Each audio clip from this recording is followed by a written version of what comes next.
listening to the Bomb Hole. Bomb Hole Podcast. It's going to be very hot. It's going to be very uncomfortable for everybody. The Bomb Hole. I'm gonna slide down them big hills, you know what I mean, on the big, nice burgundy snowboard. Sorry, just clear my throat. Okay, here we go. Welcome to the Bomb Hole presented by Pub Beer. Now, first things first, the people want to know, Stony Buds, how are we doing? So good, my dog. Oh, that one rolled off the tongue nicely, Buds. That was a nice one. Had to throw a good one out for Bodeman. To my left, we have the Bodeman, a.k.a. Bode Merrill, in the booth. Bode, how are we doing today? I want to say I'm doing so good, but actually, my anxiety's through the roof right now. Hearing that intro is pretty extreme, man. My heart's racing. It gets gets real. people going, It huh? gets real. It gets real. Well, The blood going. for the listeners that are unfamiliar with Bode, I'm going to do, it's a little weird because I got to kind of kiss his ass right now, and he's my friend, so I feel a little bit weird about doing this intro. But here we go. Bode Merrill is an icon that is massively responsible for the progression of our sport. He is two-time Rider of the Year. He's World Quarterpipe Champion. He's an X Games gold medalist in both real street and real backcountry. He's got countless revolutionary video parts, pro model boards, founder of the Merrill Mini Pipe Invitational, and is one of the most well-rounded riders snowboarding has ever seen. He may have the deepest video part resume out of any snowboarder alive as far as all aspects of snowboarding, from Big Mountain, Alaska, street riding, massive backcountry kickers, one-footers, park riding, and mini shredding. Bode Merrill can do it all, folks. It's going to be a fun episode. Bode's a dear friend of mine, and we go way back. So, Bode, let's get into it. First things first. You got a little mantra I've heard you say a lot over the years. Go fast, take chances, you can't get hurt in the air. Do you want to explain that technique to people? First of all, thank you for that intro. That was well thought out and said, and I appreciate you, and I appreciate that. Thanks, bud. Yeah, that is an old mantra of mine. I like to say you can't get hurt in the air, but I've actually proven myself wrong in that regard the older I get. But for, more often than not, it's true. But yeah, as soon as you get airborne, that's when. Actually, this is hard. I have to think about this for a second. Have you ever been hurt in the air? Have you hurt yourself in the air? Because it sounds like you have. Yeah, maybe you have. I mean, not like a legitimate injury, but I've, Maybe pulled tweaked the a grab. ligament. Yeah, pulled the grab a little too hard and been like, oh, that kind of like tweaked my muscle right there. I don't know. So I wouldn't say I actually got hurt, but it didn't feel good. it could happen, though, I guess. Yeah. Technically. But I do like to go fast and take chances, because if you're not taking chances, you're not trying, you're not pushing yourself. And, you might as well try your hardest in the air, because you're not going to get hurt there. You're going to get hurt on landing. But if you're doing all right in the air, usually you're not going to get hurt upon landing. Mm-hmm. So, oftentimes said right before you do something stupid too. You're like, I'm going to do something stupid. Well, you can't get hurt in the air. I love that. Well, let's go back to your roots. And I think a lot of people think you're from Utah, but you're not originally, correct? Correct. Yeah, most people think I am from Utah or the East Coast. A lot of people used to think I was from the East Coast because I ran with all you guys. But yeah, I'm from Santa Cruz, California, Bay Area, and grew up there. Pretty much just skating super early. I was a skate punk, roaming around the streets of Santa Cruz. So, yeah. What age did you leave California? 13. Okay, so you were roaming the streets as a young Streets. Mm-hmm. young man. The streets with a of Santa skateboard. Cruz. The streets? Did I say streets? No, but you could have. I could. I should have. Well, this brings us to a guest question from none other than your dad, Wow. a.k.a. Hip-hops. Backcountry Bob, an absolute legend. Let's give him an air horn before we get into I've that. once heard Bode say, my dad's a lot cooler than me. That's stand by debatable. that. That's debatable. Here we go. Hey, buddy, it's your dad here. I'm asking you a question about your experience the first time you went snowboarding. Do you remember what occurred? Oh man, yeah, I do remember it. I don't know what your account of it is, but yeah, I think I was 13. You took me to it was the canyons, or I think it was Wolf Mountain at the time. Rented a snowboard, and I was so excited because growing up skateboarding, I was just so excited, getting into the snow. Obviously, I want to be a snowboarder. So I was so excited that I had all the gear, went to the bunny slope, and I think I just left you in the dust, and just got on the lift and I was like, peace, bail.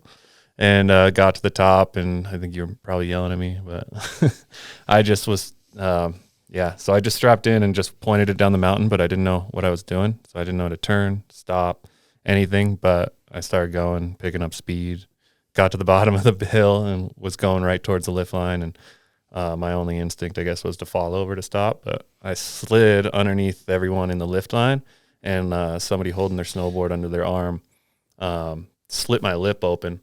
And I think you got down to the bottom of just this scene. I was probably crying, bloody, and you're like, what the hell are you doing? So yeah, that was my first experience ever snowboarding. Went to the ER, got some stitches.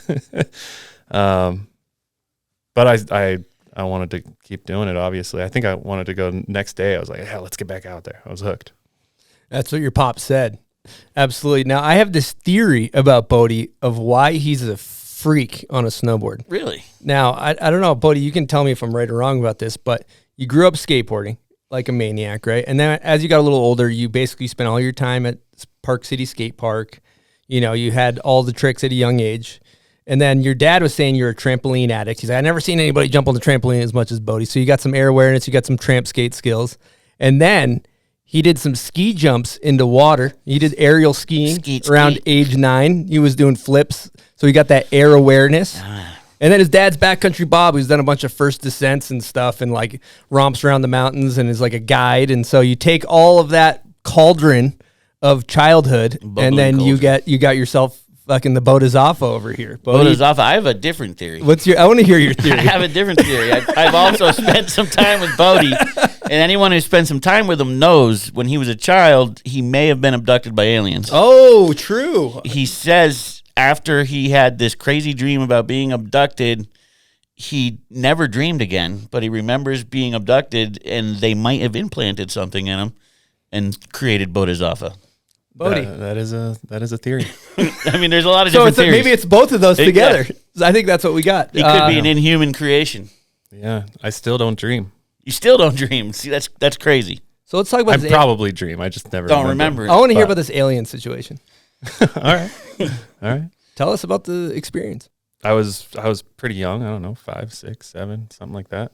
And I don't even really have that many memories from being that young. But I remember this one dream where I was, it was like really bright white, and I was on this full metallic like room and with like these weird figures going on, and they were, I don't know, it's obviously been like 30 years since that dream. So I don't really know all the details of it. But it was trippy, man. I still have this like weird ingrained memory of like alien shit going on. Yeah, it's stuck with you all these years. That's all crazy. These years. And, but yeah, I couldn't tell you the facts of it at this point, but that was like the last time I can remember like a vivid dream. So then that's it. You got some aliens, and then you got some, and then talk about that, doing the aerial ski jumps as a kid, because that to me is incredible. That's some wild shit right there. Have you guys ever jumped on an aerial skiing trampoline that they have at the sports park? No. They're the most insane trampolines ever. You can go 3 times higher than any normal trampoline. So that probably helped a lot for my air awareness. Jumping on the tramp in general for kids out there and just messing around, it helps with anything you want to do. You've told me this after I've had some bad jump sessions where things aren't coming around my feet, and Bode one time was like, you should maybe try going to the jumping on trampolines and working on that air awareness. You never jumped on one when you were young? I can barely do a backflip on a trampoline. It's just, but the snowboard, it's a little easier. But anyway, sorry to keep going. Well, yeah, so it was the Winter Sports Park up in Park City. Did some aerial skiing there when I was 8, 9 years old. Jump on the tramp, jump into the water. There's a little funny story. When I was 9, it was the first time I wanted to try backflip. I had never done a backflip besides on a trampoline. I hadn't even tried to snowboard yet or anything, but yeah. The coaches were like, I don't know if you're ready, because I was doing front flips, and they were like, yeah, just hold off for a while. And I got up there, and the plan was to do a front flip, and I was like, fuck this, I'm going to do a backflip. I got to do the backflip. And so I went down and just chucked it way too hard. I probably initiated the flip like in the flat bottom and flipped back, hit my head on the lip and got knocked out. It was like I got hit by a tranquilizer dart in midair, just limp. Like, your Steve was probably full MFM, just chilling. Sleeper Steve. It was kind of like Easton jumping off that rock in the bomb hole skit last year. Just gone limp. Yeah, but then hit the water. Had to get rescued by. Were you still knocked out when you got in the water?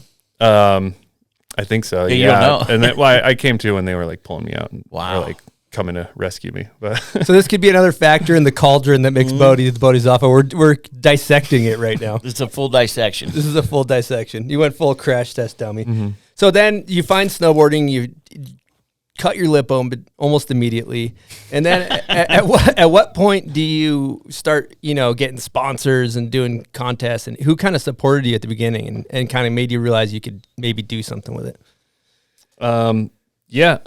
Snowboarding came pretty quick to me at the beginning. Not the I wouldn't say the fundamentals came that quickly, but I was pretty much fearless. I was trying to flip. I was trying to spin, anything. Just I didn't care if I landed on my head. So like within the first 2 years of snowboarding, I got sponsored by Max Snowboard Shop, and they were at the base of Park City Mountain Resort. And basically just, I would just go up to the resort and snowboard after school and on the weekends and stuff, and just became a shop kid, but just at the resort. And they were a rental shop. And those guys, shout out to Max Snowboard Shop, Andy, a bunch of the other homies who ran the shop. They're awesome. And they kind of took me under their wing and let me hang out at the shop and take me around the resort and push me to try crazy stuff. It was cool. It was a rental shop, so I could try anything that I wanted. So I was trying all the new gear and everything, and yeah, it was awesome. So, but they eventually got me in contact with the local Burton rep, Jason Bowes, who started flowing me gear. So by the time I was 15, I was on the Burton rep program, and so shout out to Jason Bowes and those guys. Now, around that time, a lot of people might not know, kind of a bit of a heavier subject, but you kind of started going down a bit of a bad path, I remember. Do you want to talk about that? Sure, yeah. That was, sophomore year of college, 16, 17. High school, you mean? You said college. Yeah, you went to college? High school, sorry. No, I did not go to college. But yeah, in high school, I picked up some bad habits, ran with a bad crowd. But yeah, started partying a lot and got into a bad cocaine habit pretty young. And I guess it's kind of hard to figure out where to start. Obviously, it just started with high school parties, and you just want to get fucked up and have a good time with all your friends. And then, I don't know, like really soon after I started drinking, like cocaine got in the mix, like real quick. But my first experience with cocaine was freebasing it, and which is unusual, I think. So that kind of drug usage can kind of hook you. What is freebasing? Quick. It is basically smoking it off tinfoil with baking soda. It's sort of like crack, I guess, but not as extreme. Yeah, so that was my first experience into drugs, and it hooked me pretty quick, and I had a cocaine problem for a while. And then shortly after that, I was bad, Somebody That's all I took was you out doing. your first time and was throwing foil and baking soda down Yeah, that was to introduce cocaine to you. That's crazy. yeah, my first intro into it. That's wild. Yeah. Yeah, it is wild. Actually, now that I look back at it, Yeah. I'm like, Whoever did that was not a friend. Yeah. But yeah, I went downhill real quick. Dropped out of school, and all I did was, party, do that for a year and a half, or so. And so my parents obviously caught on quick and did something about it and sent me to wilderness therapy. I went to a wilderness therapy program for a few months. And then from there, I went to a rehab program in Boulder, Colorado. That was arguably like the worst decision because I was 17 when they sent me to that. And it was Not ready. It was an over 18 program. So it was pretty lax. Like they couldn't legally, hold you and tell you what to do and all this stuff. But it was a therapy program where it was in-house. Everyone lived together. But you get, 20 troubled youth all living in the same house in Boulder, Colorado, mind you, on the hill. And we got into some bad shit. I tried for more people that drugs don't know, there the hill is like a than I crazy did party before spot. that. Yeah. There's all sorts of every type of hallucinogenic running around and party kids and a great place to be alive at 17, actually.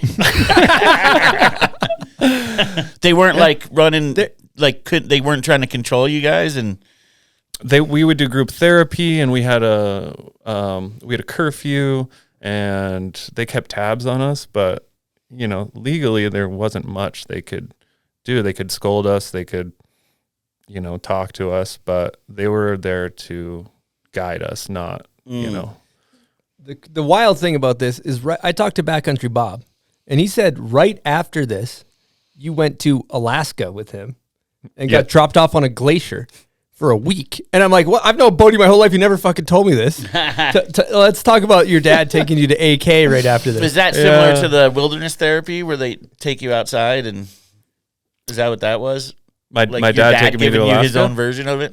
No, well, I don't think it was like therapy or anything. He just wanted to go on the trip with me after I was, quote unquote, clean. But you weren't clean, right? No, I don't even know if they know how much bad stuff I was doing in Colorado. They probably do, but yeah, wilderness therapy was a whole different program. But my dad had been going up to Alaska. He lived for that. Every spring he would go up there on a ski trip and tour around, do a little bit of heliing and go mountaineering. And he wanted to take me. So when I got out of that program in Colorado, we went up and we got in a bush plane and flew out and camped for a week on this glacier out in the middle of nowhere. It was just me and him, and we were touring every day and hiking peaks and snowboarding. And yeah, it was pretty unreal for a 17-year-old kid to have that experience. So thanks, Pops. That was Were you unreal. stoked on it at the time? Or were hell you yeah. fighting it? You were I stoked. was so stoked. Sick. Yeah. I was having the time of my life. Some kids might have not been hyped because they're up there forced to be there with their dad or something. Yeah. Well, I hadn't, just because I was partying and doing drugs a lot, I hadn't lost my love for snowboarding or skateboarding or anything. It was still what I was planning on doing and what I wanted to do. So after that program, when he took me out there. He also mentioned that you wrapped up the trip by going heliboarding. Yeah. And Jeez. he was telling me some cool stuff because he was saying that the guides were they're like, are you sure you want to take this 16, 17-year-old kid with you heliing? Are you sure you want to do this? And your dad was like, you'll be all right. And then they watch Bode take one run, and they're like, okay, Bodie's the strongest rider, so we don't need to worry about him. I don't remember that. Yeah, that's how your dad described it. Yeah, heliing out there was unreal. It was the fastest I've ever gone up until that point. I was like, oh, I want to do this, Sounds like all you're the time. pretty naturally talented on the board, huh? I guess so. Because even that first day when you were riding and you split your lip, it sounds like you had no problem getting down the mountain like a lot of people do. Yeah, no, Your I problem had was just good stopping balance. at the And bottom. well, I stepped on a skateboard for the first time when I was like 4. Wow. 5. I was really young when I was growing up in Santa Cruz. These kids, early 20, cool kids, had a mini ramp in their yard next door to us. And so I would go over there and bug the shit out of them and kneel on their skateboards and pump back and forth. So ever since a young age, I got the balance down pretty quick. And then shortly after that, that's kind of when our crews, like me and Scotty Stevens and Austin Granger and stuff, crossed paths with you. I think it was at Mount Hood, right? Yeah, it's crazy actually thinking about the timeline for all this stuff, because it all seems like it all happened in 1 year time, but there was so much different crazy shit going on in my life. Yeah. Shortly after that, went to Hood and met Granger at I was riding for Nitro at the time, and staying at the Nitro House with Tonino and Doman and Fildo and all that crew. Shout out to those guys. And yeah, Granger was also on Nitro, and he brought all you guys out there. We all were staying at the Nitro House together at Hood, and that's when I met you guys. And me and Granger clicked like immediately. And within 2 months after meeting each other, he moved out to Park City, and we moved in together. And it was wild seeing Bode at this point because we were from the East Coast, and we were seeing this guy, and he is doing like cab 10s on park jumps and doing not all kinds of 900s, and he's just a complete freakazoid out there. And we hit it off pretty good. And then I feel like the first kind of major, or at least the first film that we worked on was that It Ain't Easy video. It was pretty fun back in the day, right? Yeah, I remember I went on one trip with you guys prior to that for Firefight. Oh, yeah. I forgot about that. We went to Tahoe. What's Firefight? I'm not familiar with that It's one. just the precursor to It Ain't Easy on EPI Films, the old East Coast video. So Bode got linked in with the East Coast crew. Yeah, for a while everyone was like, "You're an East Coaster, That's right?" why And I I was like, thought that, huh? "No, I just met all these guys and they're my crew now." I did get abandoned on the East Coast for a while though, and Abandoned on the he just left on the East. I abandoned myself. I couldn't make it home, and was living out there for a minute. Nice. Where in the East? When you won World Quarterpipe Champion. That was how I got home. I drove out with Granger on the East Coast, and we were doing Last Call, Shop Showdown.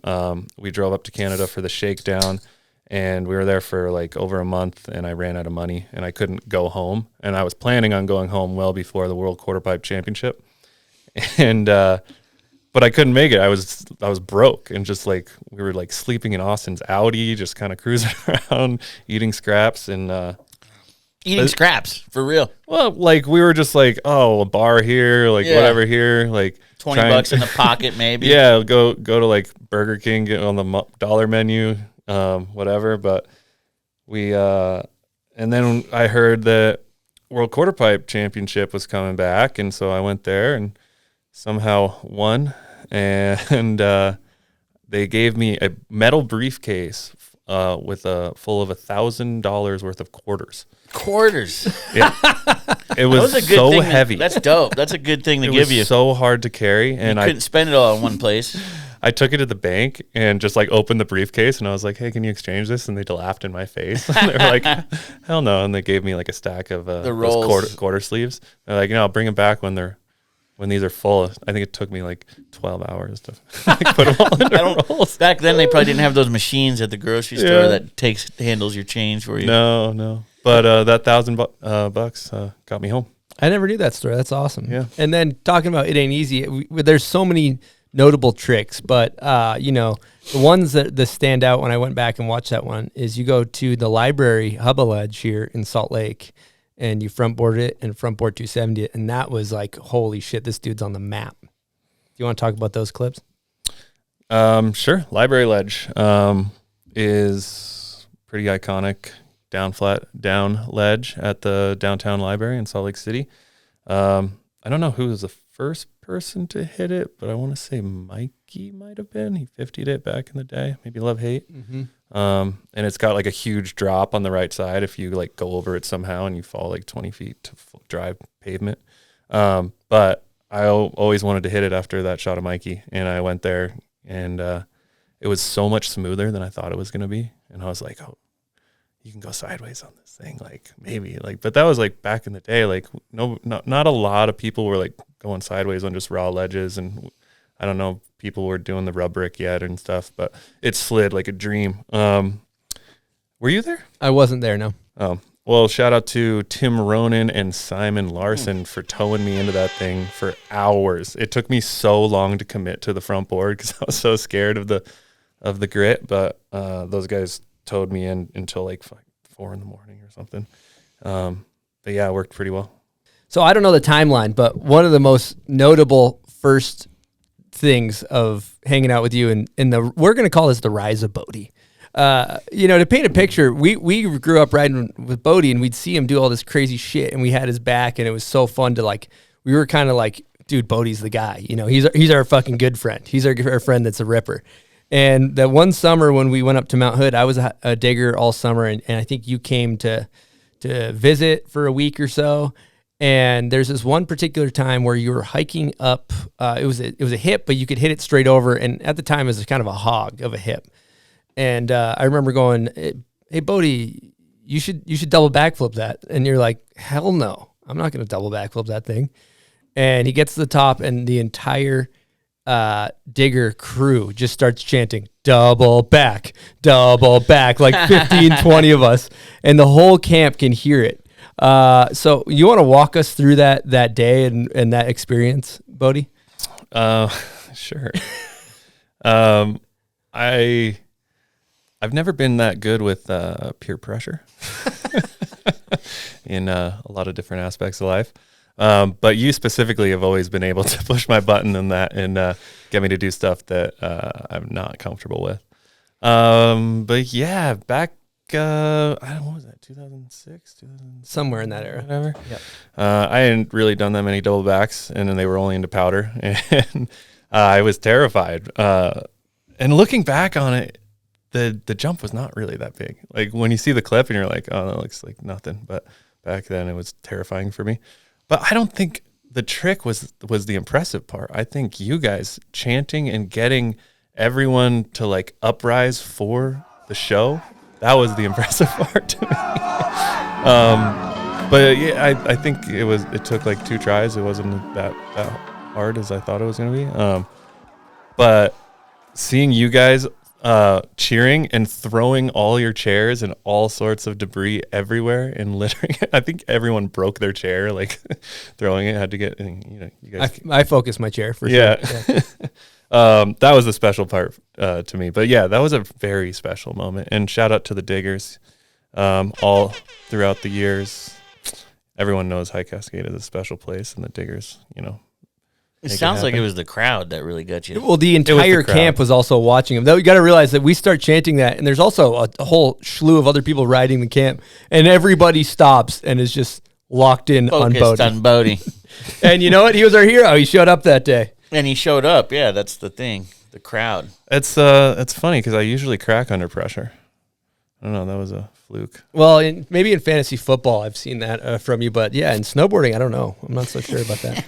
All right, we're going to take a quick break and talk to you about one of our sponsors, Union Bindings. I've been running the Union Forces. They are just great bindings right out of the box.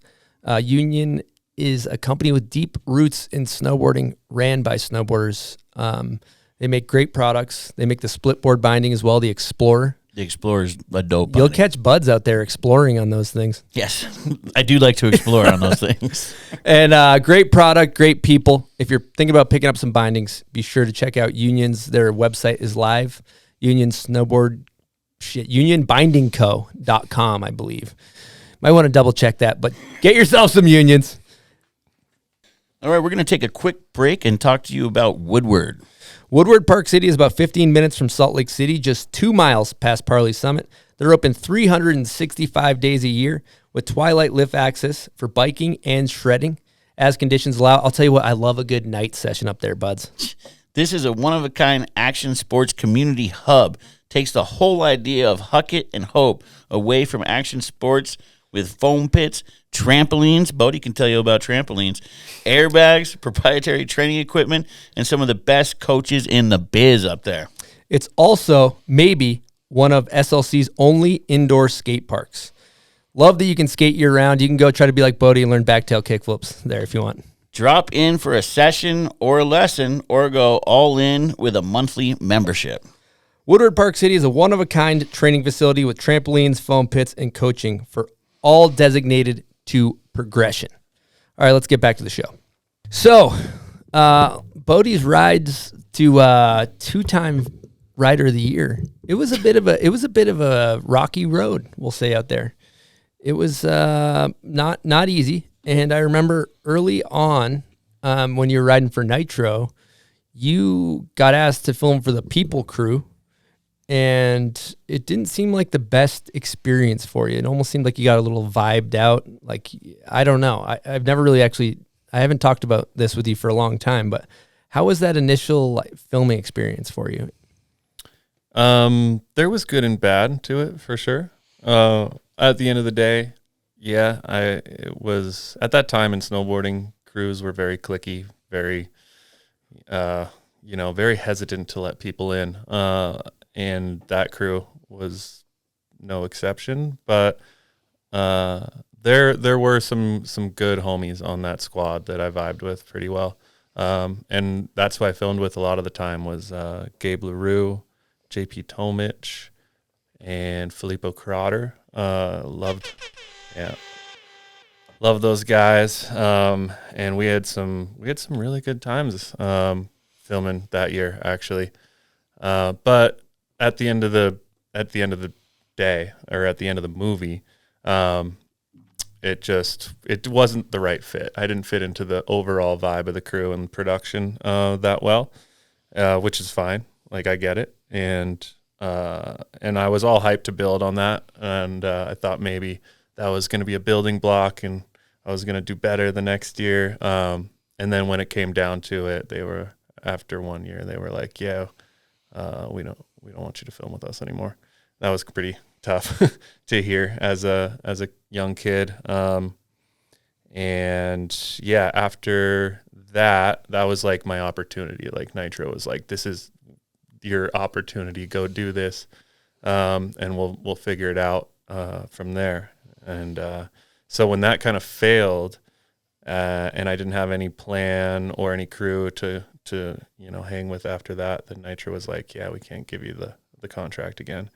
And so after that, I was like, fuck, like, that was my one chance, like, and I blew it. I was so bummed and, like, couldn't find other sponsors. I was getting flowed gear from various different people. I got a GNU board, a LibTech board. I was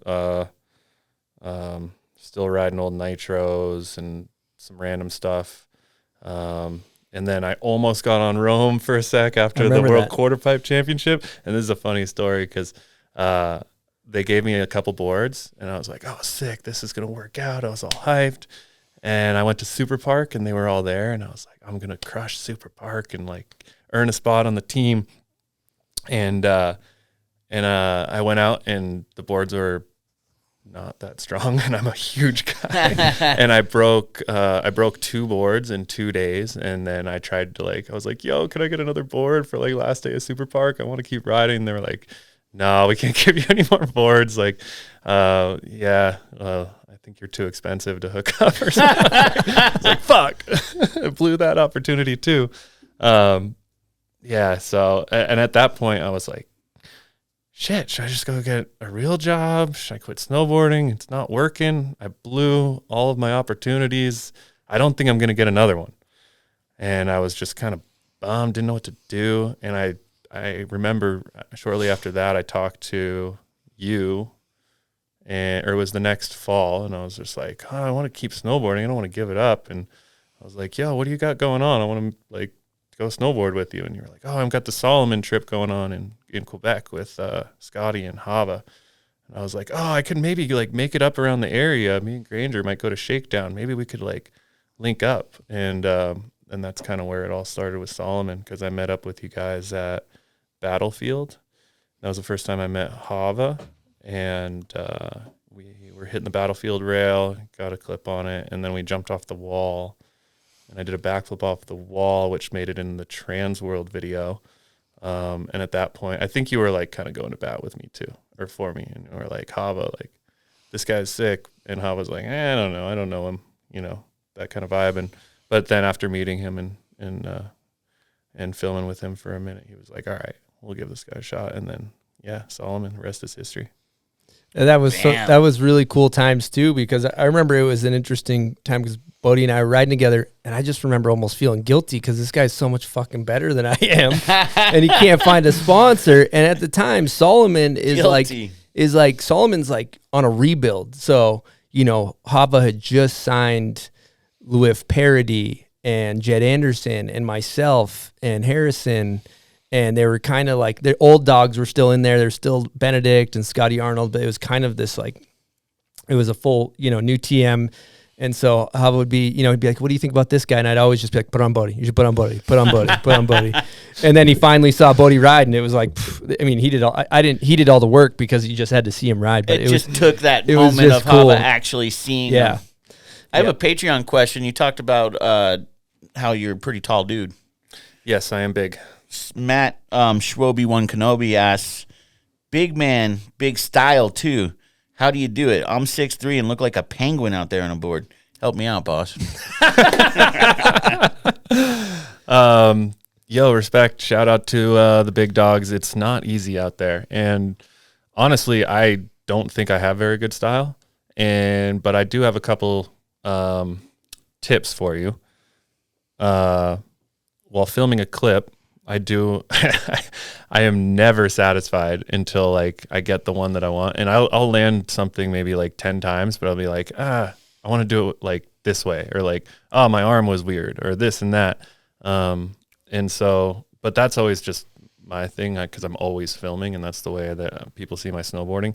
So like, I won't run a good landed trick if I don't like the way that I look. So I'm just very picky that way. And also baggy clothes help. Yeah, get yourself some, maybe size up. That'll mask some bad style sometimes, for sure. that is a fact. Huh? Tight clothes show every little, good every advice. defect. Huh? It's funny filming with Bode because what are you, 6'3"? Yep. And so like you'll be driving around looking at spots. We'll be on a street trip, and he'll be like, I want to hit this rail, but I'm just so tall. like he was gonna make the rail look too small because he's so tall. And he's literally like. Not even and that then you got much like taller. Nima Jalali can jump true, on like true. a 15, and Nima Jalali, like it looks like a 30 stair, and so it's definitely a bit of a disadvantage. I used to film with Kale Zima a lot. And that would be like, the issue would be like hitting a spot, and then I'd like see the clips later and be like, oh, that's a Kale clip. You can cut mine, yeah. Like looks twice the size. Yeah, you see Kale hit it, then you see you hit it. There's a difference, I guess. All right. One other thing I wanted to add, just quick, go back and highlight what you said. I do see a lot of, what separates the up and coming AMs and people that, from pros a lot of times is, they kind of settle for a trick, right? Where you look at like the greats, the people that do it well, like you said, I've seen you film a trick 10, 15 times. You landed a bunch of times and you get that good one, where I think like an earlier in people's career, they take the first one and the first time they land it and they're like, I think that works, which I mean, I'm guilty of doing too, but I think that's great advice. Yeah. But it also sucks sometimes because you're never satisfied and it's tough when you're never satisfied, but it keeps you hungry. I'm wondering about that. Let's talk about never being satisfied, because I've witnessed this a million times with you, where even like maybe a couple winters ago, we like go build a jump and you do like a front 10 double on it. And you're like, yeah, that sucked. And I'm like, dude, I would cut off my fucking ball sack for that clip. But you're like, there's no, how the like void of satisfaction. It's got to be torturous. Sometimes it is, and sometimes it's not. But there's a big gap between the feeling and then watching it, and then the feeling that you get from watching it.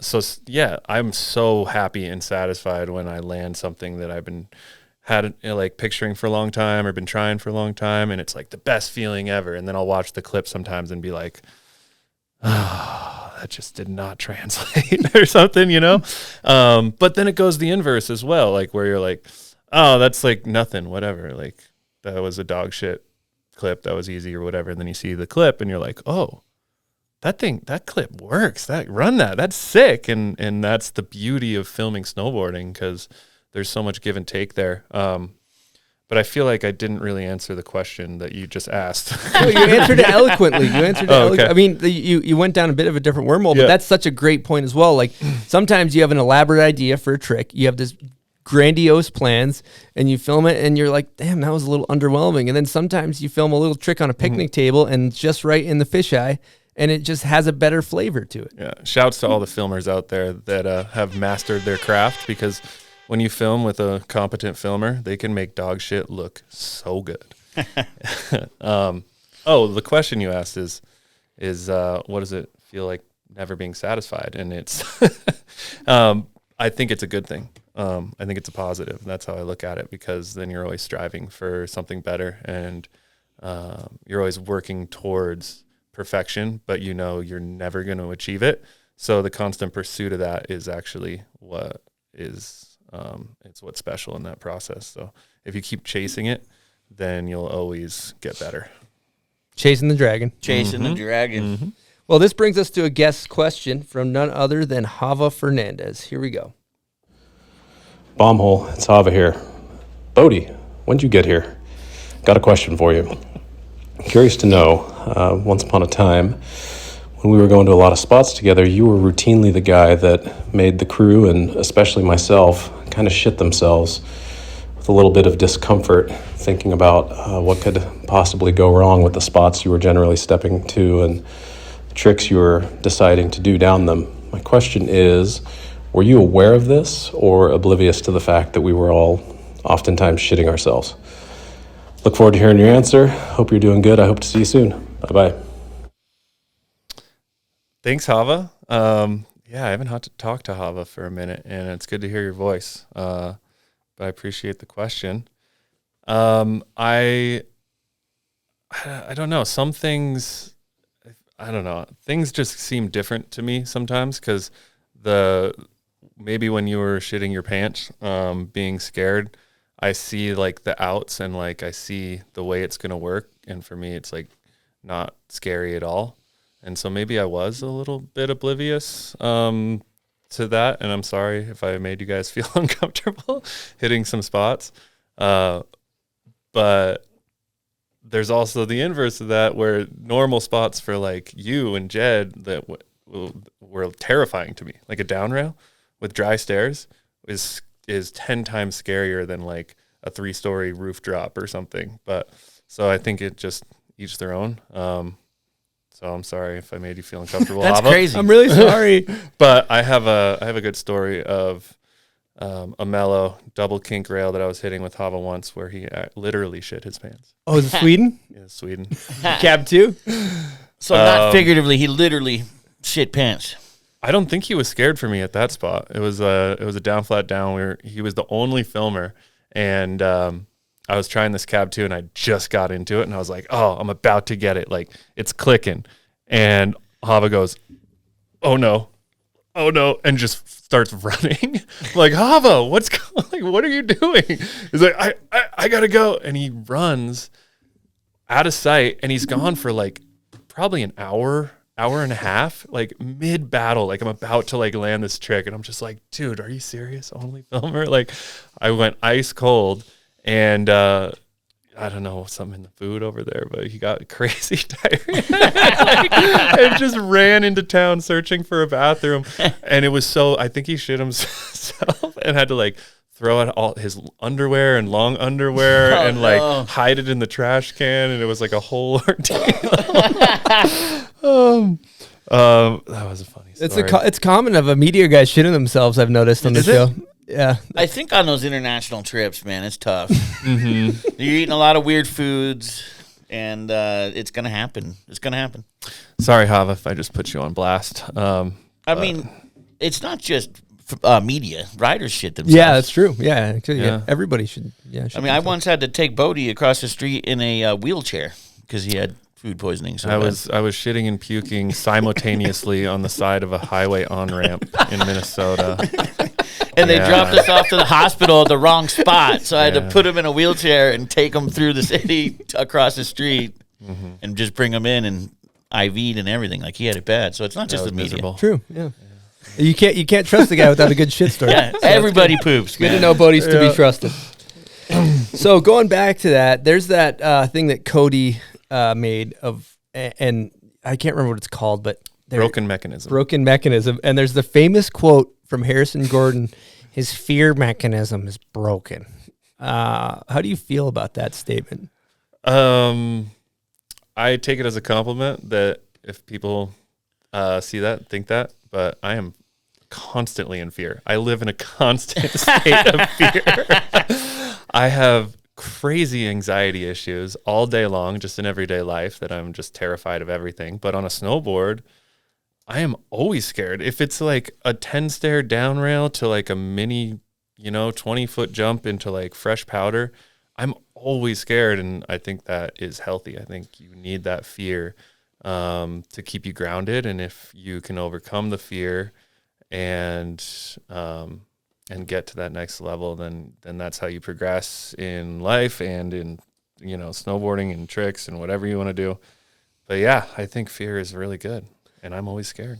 There's constant state. Constant state. There's a lot there though. I think it's a bullshit way to like not take accountability for your own actions in some senses, because I see it all the time.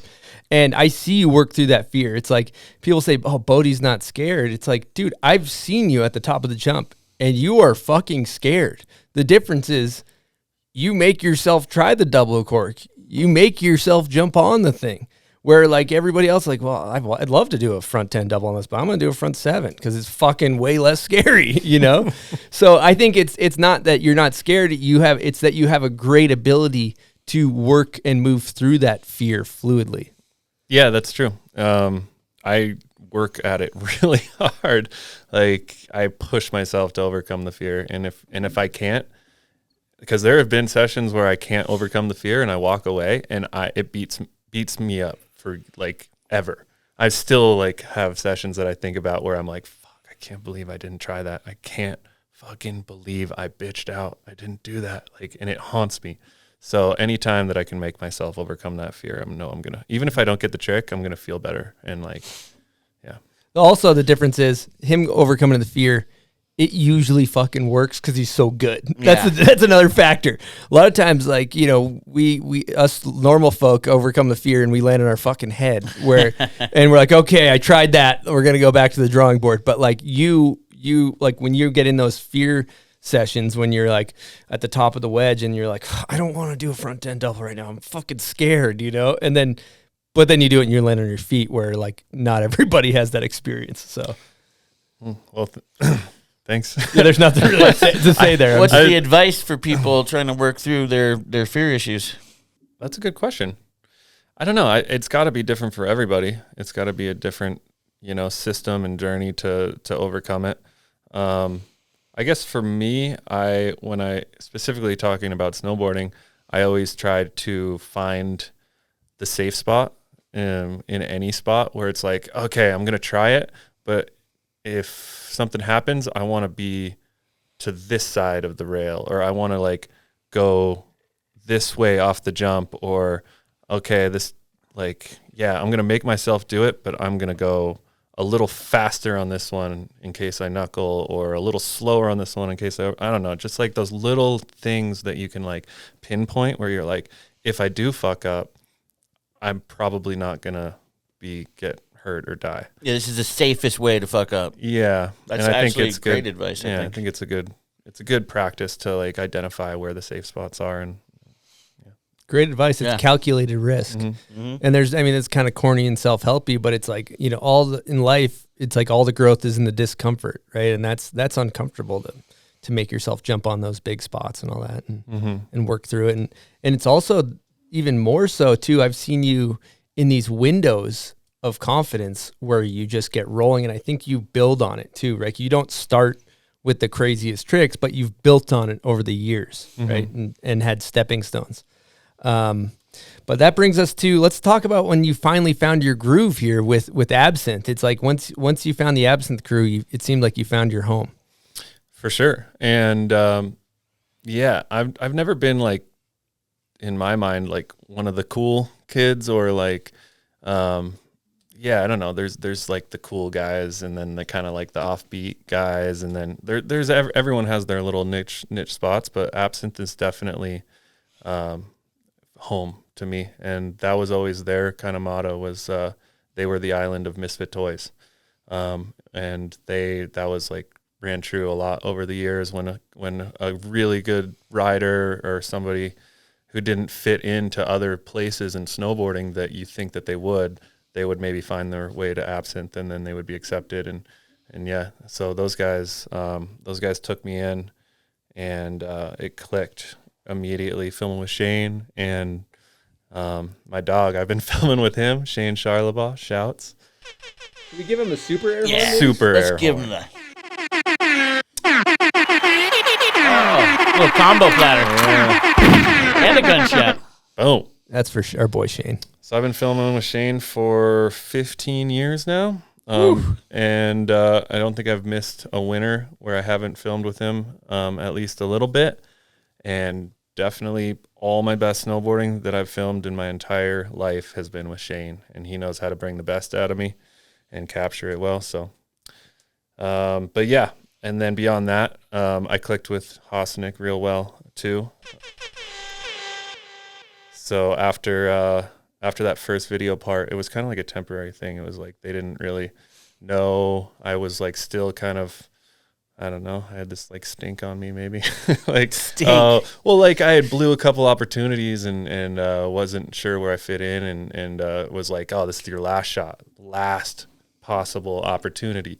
And so they kind of like brought me in on like a trial basis. I don't think I was fully bought into the movie. But Hava made it happen and threw a little bit of budge at them to kind of ease my way into the crew and see if it worked, and ended up getting last part that year. So Is that 12? that was Neverland. Oh yeah, that's Last never. part in an Absinthe movie is pretty heavy endeavor right there. Yeah. So talking to Hosnick, so you went to Alaska that year? No, That that was was the 12. next Okay, year. that was 12. So Okay, never I actually never filmed with Hosnick during Neverland. Okay. And then everything kind of exploded after Neverland, and then the next year, Hosnick brought me up to Alaska because that was like my dream after going up with my pops, and I wanted to go and actually like film and freestyle up there. And my first time going to Alaska was insane. It was Hosnick, me, Lucas Dabari, and Nicholas Mueller. Ooh. Yeah. In And then good we were company. also kind of like going back and forth with Gigi and Blair, and they were filming, and Jake Price, they were filming for 9191, and also kind of sharing footage for the Absinthe movie that year. Heavy hitters to Yeah. kind of Yeah. set your feet in AK with. Kind of the was wild. heaviest. It was the heaviest of the heavy. Yeah. All right, so you're in AK, first time, Absinthe. Actually, second time, you went with your dad. You're with the big dogs. Let's hear about this experience here. I was tripping. I was shitting my pants. I was like, what are we getting into? And like, can I hang with these guys? They're like best of the best of the best. I forgot to mention Vole was there as well. Big shout out Voleman! to Voleman. And that was the first time I got to see and experience the Asmo and POW surfing. And just watching him Asmo in Alaska was a trip. But yeah, that was like honestly the trip of my life, because I was kind of hurt all year. I had a knee thing, knee injury, and a surgery that didn't take, and then I had to go back and get another surgery. So all year I was like trying to film. I had crazy knee pain, so I didn't have any clips. I maybe had a few like going into AK, and that basically I filmed over half my video part in 2 weeks in AK. And learning to ride those mountains with those guys, Vole, Nicholas, Dabari, Gigi, like everything, following those guys around, it really bumped things up for me. And I realized like how big of a scale it is, and how much I wanted to try to like take all the crazy freestyle stuff that we would do on small things, but over there, and it was very eye-opening. And yeah, it was a trip. Spoke with Hosnick yesterday. He mentioned that your first line down in AK, you maybe didn't go great. And then he said he remembered you taking a nap on top of the ridge. And then after your nap, you proceeded to fuck shit up. Actually, yeah, this is a funny story. I forgot about this. We were up there, and the crazy part about Alaska is you can sit there for weeks on end and not get a good weather window, because they can only fly when it's perfectly sunny. And we were sitting there for a good week, like, all right, like all the anxiety's kicking in, like when are we gonna go? And there's a thing called drinking it blue up there. So so we went out one night and we got shit faced, and obviously it worked. We wake up the next morning so hungover, and it was Bluebird, like 6 a.m. All right, it's go time. Like everyone in the van, we are going to do this, and got to the helipad, forgot my boots. Rookie mistake. Never. So I was like, fuck, I have a size 13 foot. Like, what am I going to do? Because it's like half an hour from town. Like, those guys are like, no, we're not going back. We're leaving you here. And luckily the owner of the op, Sean Dog, shout out to Sean Dog, Alaska Heli Ski. He had an old pair of boots laying around they were like 20 years old. They were basically Sorels that were like falling apart, size 12 that I fit into, and the lace was broken on the right one. Basically, I just had like one loose boot without laces and one like kind of soggy, loose, sort of tight boot on one. So hungover, get up there and just automatically just start tomahawking everywhere. Just like, oh my God, what have I done? Oh, I'm never getting invited back here. And then we took lunch and we sit down on top of this peak and we're like chilling for a minute, and I just lay down just exhausted and I just fall asleep, and I wake up to those guys like, hey, like, you ready to go? And I'm like, I didn't eat, hadn't drinking any water, and I was just like, oh, I guess so. Yeah, sure. And it was like one of those long runs where you would stop and hit multiple features all the way down. And I think we hit like 4 features on the way down, and like I landed I got a clip first try on every single one. Oh, jeez. I don't know what happened. I just like woke up and was like, it clicked. So that was a pretty funny experience. That's never happened to me again. I think a cool footnote for people to understand is I've been to Alaska with a lot of first timers, and they get nothing the first year they're up there. Yeah. So it's pretty amazing for someone to come in and actually clip up on that first trip. So I'm sure Justin and the crew was pretty hyped. Yeah, I think everyone was hyped all around.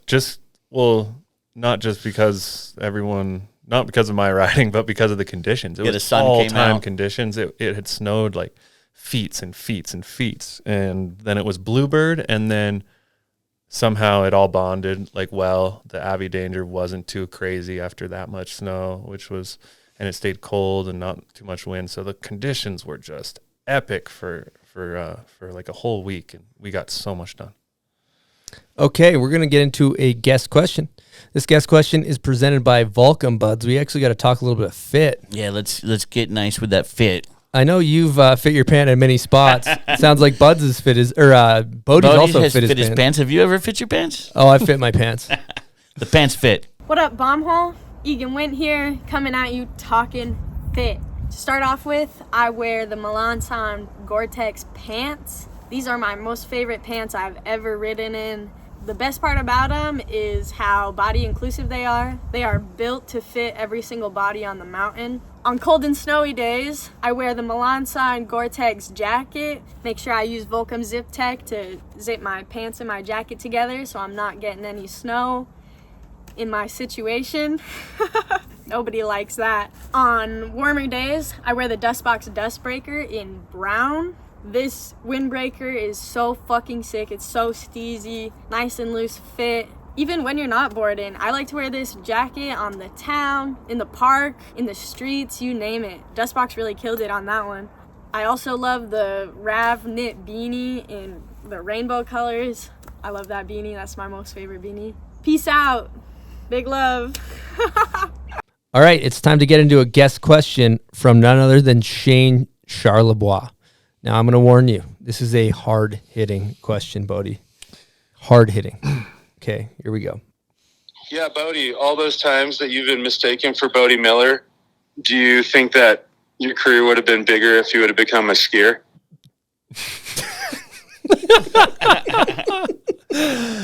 Oh, Shane always asks the hard-hitting questions. Thanks, Shane. Love you, bud. No, I think he's dominated that market for so long. I don't think there was room for another Bode in the ski world. But it did maybe help out in some instances. People thinking that I was Bode Miller, and maybe some perks to go along with that. But it's also screwed me over a few times as well. I remember one time, I think Tonino booked me a ticket through a travel agency when I was like super young, and they thought he said Bode Miller, and I went to the airport and like showed him my ID and everything. They're like, no, you can't get on the plane this is not you. And I'm like, no, it is. I'm mistaken Merrill, Miller. And they were like, it's too much of a difference. Like, we can't let you on. And then had to buy a whole new ticket just to miss the flight. It was a whole ordeal. Another funny story about being mistaken for Bode Miller was during the 2002 Olympics at Park City, or in Salt Lake, but they had events in Park City. This local Park City little magazine was doing a story on the Olympics and doing a story on Bode Miller. And because that was the one where he was supposed to win, he was the top dog. And they did this huge article about him. It was multiple pages. And somehow they found a photo of me front boarding a park rail at the canyons. And that was the photo in the magazine. Oh, Bode Miller, Olympic snowboarder. No. I think my dad still has it somewhere laying around the garage. Backcountry Bob really screwed you with that name. Yeah. What's funny, had you became a professional skier, that would have been such a hard road. It would have been rough. To have Bode Miller and Merrill that. No one would ever been able to figure that out. Yeah. No. That's good stuff. Funny story. I don't know if this is real or not, but my dad claims that he fought hard for Horatio. He wanted to name me Horatio. Horatio? Is that a real name? Is that a Spanish name? I don't know. Maybe this is an old thought from back in the day. Maybe he was fucking with me. But Horatio. I could have been Horatio. Maybe they called you Hero or something. Should we call him Horatio for the rest of the show? Horatio. I kind of like that. All right, let's keep it on with the rise of Horatio here. Because, pretty early on in Absinthe, when you filmed that 12 part, that was when things kind of really started clicking, right? That was another ender. And I remember a specific day filming with you. You went to roll jumps, I believe, and it was spring, so you wake up late, and it was casual. I remember it was a really mellow situation. So he's like, we don't have to wake up early, it's spring. So we go out to these roll jumps. There's already wedges. We dust them off. And that was when you wanted to do switchback 10. And first go, you kind of aborted on the switchback 10 and just did a perfect switchback 7. And then next tee, I believe you did switchback 10 first try, which is your ender in the movie. And then you proceeded to do front 7 melon, front 9 melon, back 9 tail, I believe. Yes. Is there a cab 9 nose in there too or no? No cab 9. No cab 9. Yeah, but still, just think about that. That Schlue onslaught of tricks.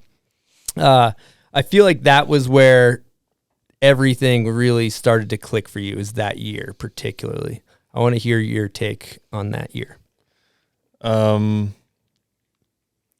Yeah, things did kind of click that year. But my whole growing up, I was, a park rat, obviously, and just trying to do all sorts of jump tricks and rail tricks. And that was kind of the first year where I felt like we found a bunch of straightforward backcountry jumps that were similar to park jumps. And so I don't know, before that we were always hitting kind of weird stuff, not straightforward things that were hard to navigate, and it was hard to do a straightforward, trick. But then once we hit the roll jumps and then a few other jumps, those tricks just clicked. And I think it was just muscle memory. But I don't know. I can't really tell you what happened, or there was a moment or anything, but that winter things just came easy. I don't know. No, I think I love it because you see it as an outsider. I've seen people that are in that window of pure confidence, and you're building. And I think when you go out and every day you film a gnarly trick, and you start in November, and you got you got 10, 15 tricks by Christmas probably or something, and then all through January, February, March. By the time the spring comes around, you've done so much gnarly stuff. You've trained your body to just kind of do gnarly stuff where it becomes kind of casual, and you were in that full just window of confidence, because I remember it being pretty relaxed. It was a really relaxed session. I guess another note from that year especially was Neverland was not a full season. I kind of got in there late, and then the next year I was kind of hurt, and so that was the third year filming for Absinthe, and I was healthy and just obsessed. That was I was pouring my heart and soul, all my time and energy, didn't give a shit about anything else in my life, and I'm going and doing this. So from very first snow to the last snow that melted, I was trying to film clips, and I never got sick of it. And I think that it helps when you're trying to do all types of different snowboarding, because you're able to start in, October and then end in May.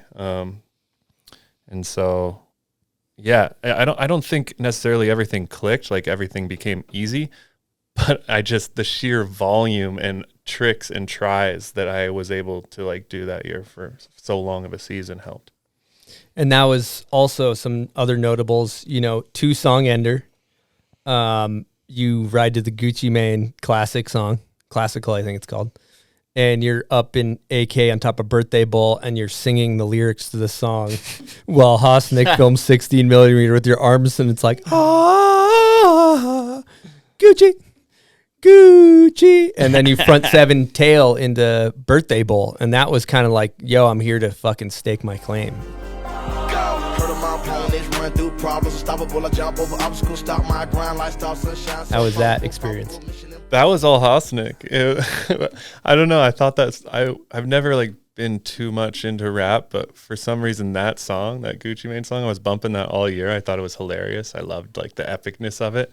And I would play it when I was around Hosnick, and he was so down. I was like unexpected. I was like, "Oh, you like this?" He's like, "Oh, dude, we gotta use this." He's not the type to like that either.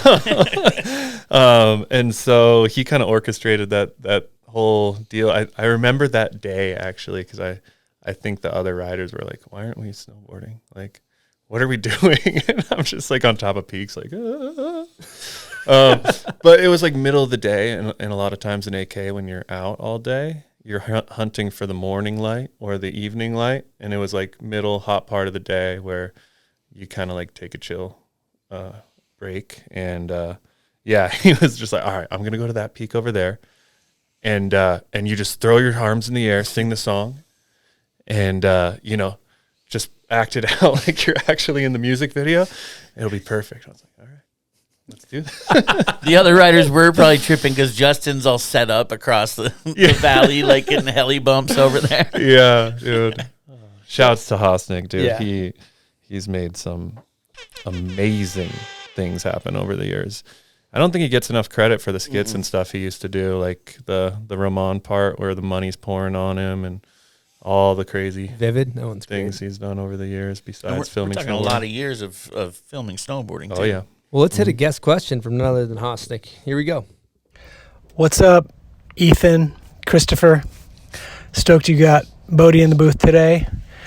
And I got a question for you, Bode. You are pretty much the encyclopedia of all things that have happened in snowboard videos over the last 2 decades, maybe more. And my question is, what video part stands out to you the most after all this time? I look forward to hearing your answer and listening to this whole podcast. Take it easy, boys. Wow. Thank you. Thank you, Justin. Good to hear from you. I don't know if he means my video parts or all video parts. Maybe do all video parts, because we have a follow-up about your video part we'll get into later. Okay. The one that stands out to me the most was the one that I had previously referenced, was Roman's part in Vivid. And I think that is my number one favorite part of all time. And it was the sheer like will and force that Roman is, and all the tricks he was doing. He was going bigger than everybody. You'd see a landing track and you'd be like, oh, he's going to jump from there to there. And then he lands down here and does a back 5, like 100 feet on like a 60-foot jump and stomps it. And you're like, what the hell? This guy is insane. But beyond the riding, like the cinematography, the editing, the foresight, and all the skit stuff that Justin did, and the Radiohead song, like all combined into a perfect video part in my eyes. So that one will always be, my favorite and hits home. It's really interesting kind of thinking back to your parts over the years, because you mentioned conceptualization and stuff, and I think that's something that we should touch on, because if you look at all the projects you've done over the years, you've had contrast where you film some during the day and some at night, and then you have a part where you ride to techno, and then you have a part where you're like painting fucking weird alien intro scene, and then you're doing Gucci on top of the cliffs. And it seemed like whether you're using like a Smith song or a rap song or a techno song, or there's a foresight into your video parts. And I just want to pick your brain on that, like of the process on like kind of curating that part in your head. Yeah, I think it's just like what I'm into at the moment, and that's all it is. And you just get obsessed with whatever you like, and then try to fit that into your everyday life, which mine is snowboarding. So I've always been super into the Smiths and sad music, and I've always wanted to use a Smith song, and Hosnick was always a huge Smiths fan too. So that was fun doing that. And then there was a time where I was really into EDM and electronic music, and we would go to raves and dance, and that was a really fun part of my life. So then that kind of poured into snowboarding as well. And that video part's pretty funny, where we're in the basement with glow sticks dancing around, and like I was obsessed with Porter Robinson at the time, and we had just seen a Porter Robinson show at the complex here in Salt Lake, and we were just juiced on that. We're like, I gotta use this song. He killed it at the show, and I don't know. But beyond just being what you're into, I've always liked trying to incorporate a little more flavor into a video part rather than just the snowboarding. And then you just have a random idea at the beginning of the year, like, oh, I'm just going to dance to glow sticks, like, and that'll be it. Or, I guess a lot of it's just moving with music. Yeah. Gucci. Do you ever work backwards off the song? Like, this is the song I want to use. This is the writing that I think will go well to it. Yeah, for sure. I think that helps a lot, is picking your song at the beginning of the year. And you don't always have to stick to it. Maybe it doesn't work. But if you have an idea of a song that you want to use at the beginning of the year, you can fit the lifeys in along the way. And that brings a video part to life more than anything else. And the best example of that I can think of is TK's part in that, when he uses Travis Kennedy. Yeah. And he's like doing the shotgun lifeys like all throughout it. And it just Chameleonaire. To Chameleonaire. Yeah. It just, and like, that's one of the sickest parts of all time. And it's not just because of the snowboarding. I would say seeing you with the glow sticks and all that too had that effect on the viewers too. You're just like, oh wow. Yeah. And I've always tried to use out there songs, like not like my least favorite thing of watching a video part is like, this song is, I will never remember this song. I don't know who it is. It sounds so generic. Like this makes me feel nothing. And there was a quote from Rubes one time. He was like, hey, you might as well just use something that people will remember, even if they hate it. Then at least you made an impact, or like at least they'll remember it. And I was like, oh, that's a good point. And I'm sure a lot of people hate my video parts over the years because of some songs that I use, but at least they remember it. Yeah, I love that. Techno is controversial for sure, going back to that. But I love how you mentioned emo music, because it's like, in the rental van with Bode, that aux cord is it can be pretty sad. It can be pretty sad in that van. Yeah. When we're in the van, I try to put headphones in, or just not play music. You'll put headphones in if you're in Chris's van? Yeah, people don't like my choice of music, but that's okay. I'm okay. I got love some the emo classics vibes. in your repertoire. I mean, I have some classics, but down deep, I'm an emo kid. And that sets a tone in the van. All this talk about music, buds, you know what it'll be time for? Oh, wow. Name that video part.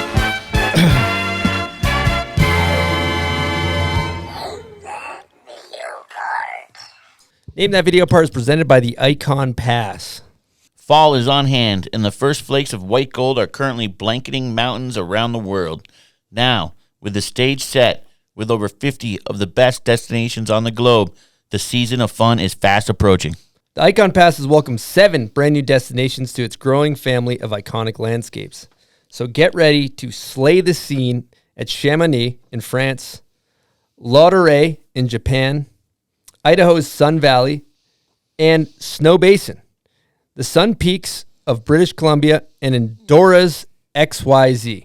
And as a reminder, now pass options have been added to the mix for 22-23, starting at only $269 adult. The Ikon Pass Session 2-Day and Ikon Pass Session 3-Day offers a range of affordable entry points, adding flexibility and availability for riders of all means and styles to experience this family of unique worldwide destinations.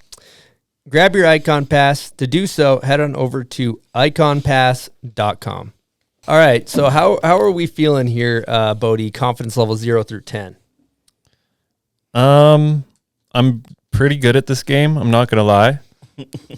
But I can't tell. I don't know which way you're gonna go because I listen to a lot of episodes, and you kind of throw out some lobs a lot. So I don't know if you're gonna try to stump me or gonna throw me a bone. So these are lobs, but we took a bit of a different approach because we know you're a video part buff, but you're also an actual movie buff.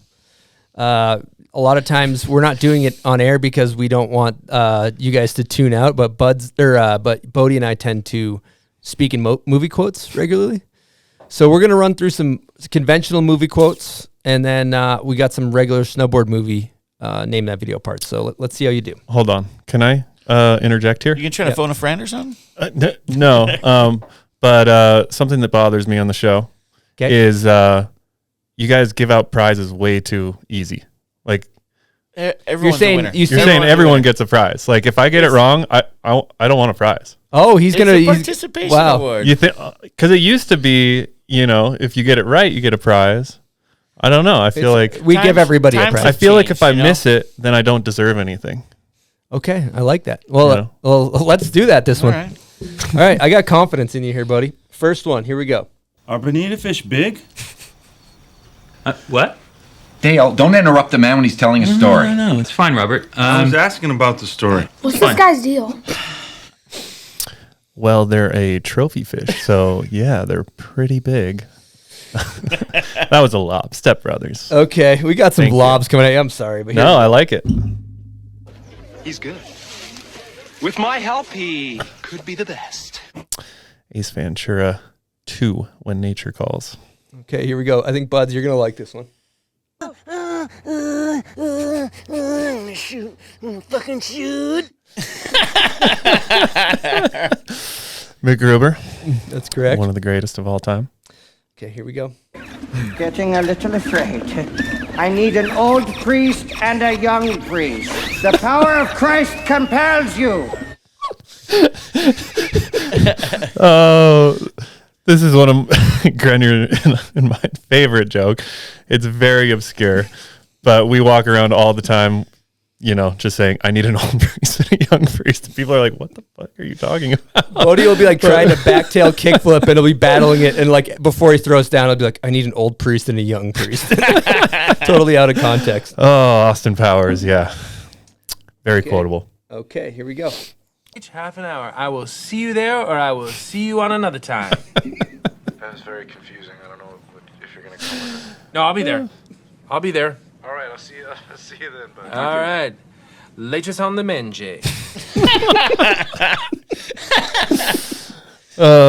Yeah, Paul Rudd. He's the best. I love you, man.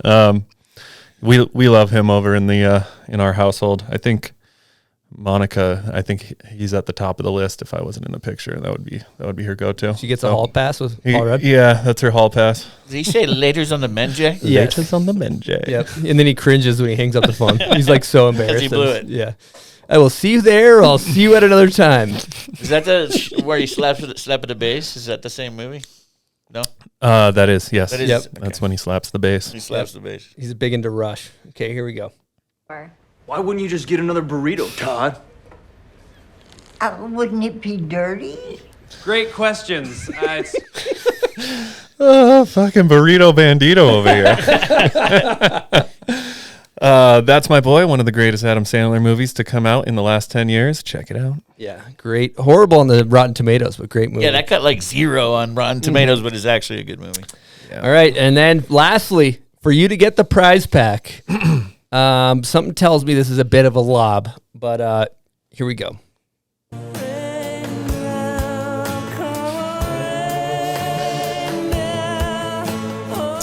Quite the lob, yes. You picked my favorite video part of all time.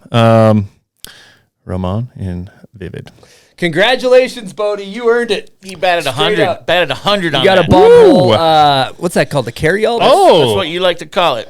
Yeah, that's what thanks to the folks at Yeti. It's a carry-all. It's a carry-all. You got some XL sweatpants, and you got an XL maroon bomb hole hoodie. I know you're a big maroon guy. Maroon is my favorite color. Guy loves maroon. Wow, there's a lot of good stuff in here.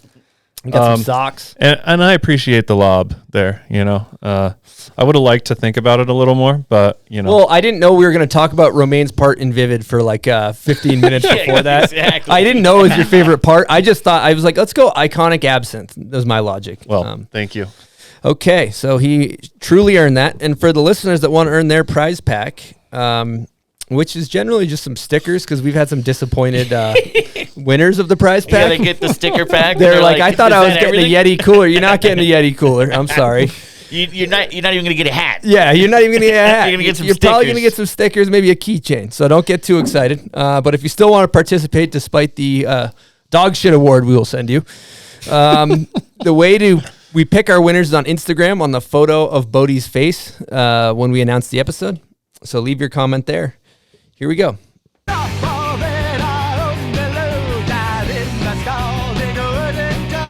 Okay. I know that. Yeah, say it. We'll beep it out. It's a classic right there. That's correct. Thank you guys Classic. for playing. Name that video part.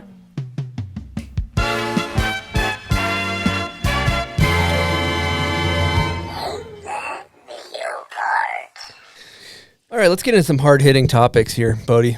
Are you sure you don't want to go back and do another Name That Video part? Let me see what else I have on here. No, we don't have to. I just love that game. It's one of my favorites. You just want to keep going. I play it like just hanging out with my buds all the time. You do? I try, but no. You Everyone's juice your like, shit up. I got a random one on from an episode we recorded earlier on here. Do you want to try it? Let's see. Let's see how he does.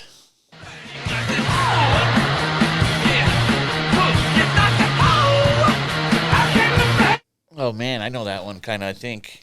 Dang, I don't know if I know that. Oh, he's too cocky. Oh, no. He got too cocky. Yeah, I don't know that one. But you know you've heard it before, right? It sounds familiar, but I can't put my finger on it.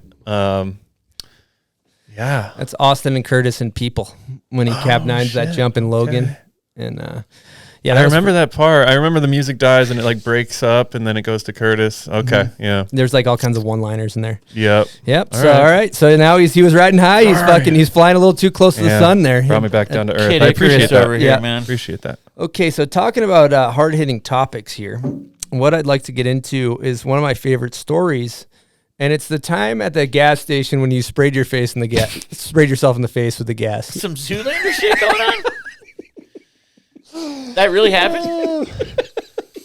Yeah, it didn't just like, it wasn't just a little bit, it was a lot. What? Can you walk us through this? Yeah, it wasn't my fault. It was partially my fault, I'll be honest. But it was a misfire. Like classic misfire. We're in Washington filling up the sleds, and you know when you pick up the pump or the nozzle and it's like all twisted up and you kind of got to untwist it to get it into the so I like for some reason I untwisted it, but when I went to turn it, I was like right there, like right in front of my face. And as soon as I twisted it, it just started going off like full blast. For real? I was in the gas station getting some snacks, some various snacks and beverages. Various snacks. And Bode comes in, and he had just sprayed himself. He's like, I just sprayed myself in the face with gas. And the entire gas station reeked of pure gasoline. And I was laughing so fucking hard, dude. It was in his eyes. It was in his mouth. It was everywhere. The gas station attendant was so bummed.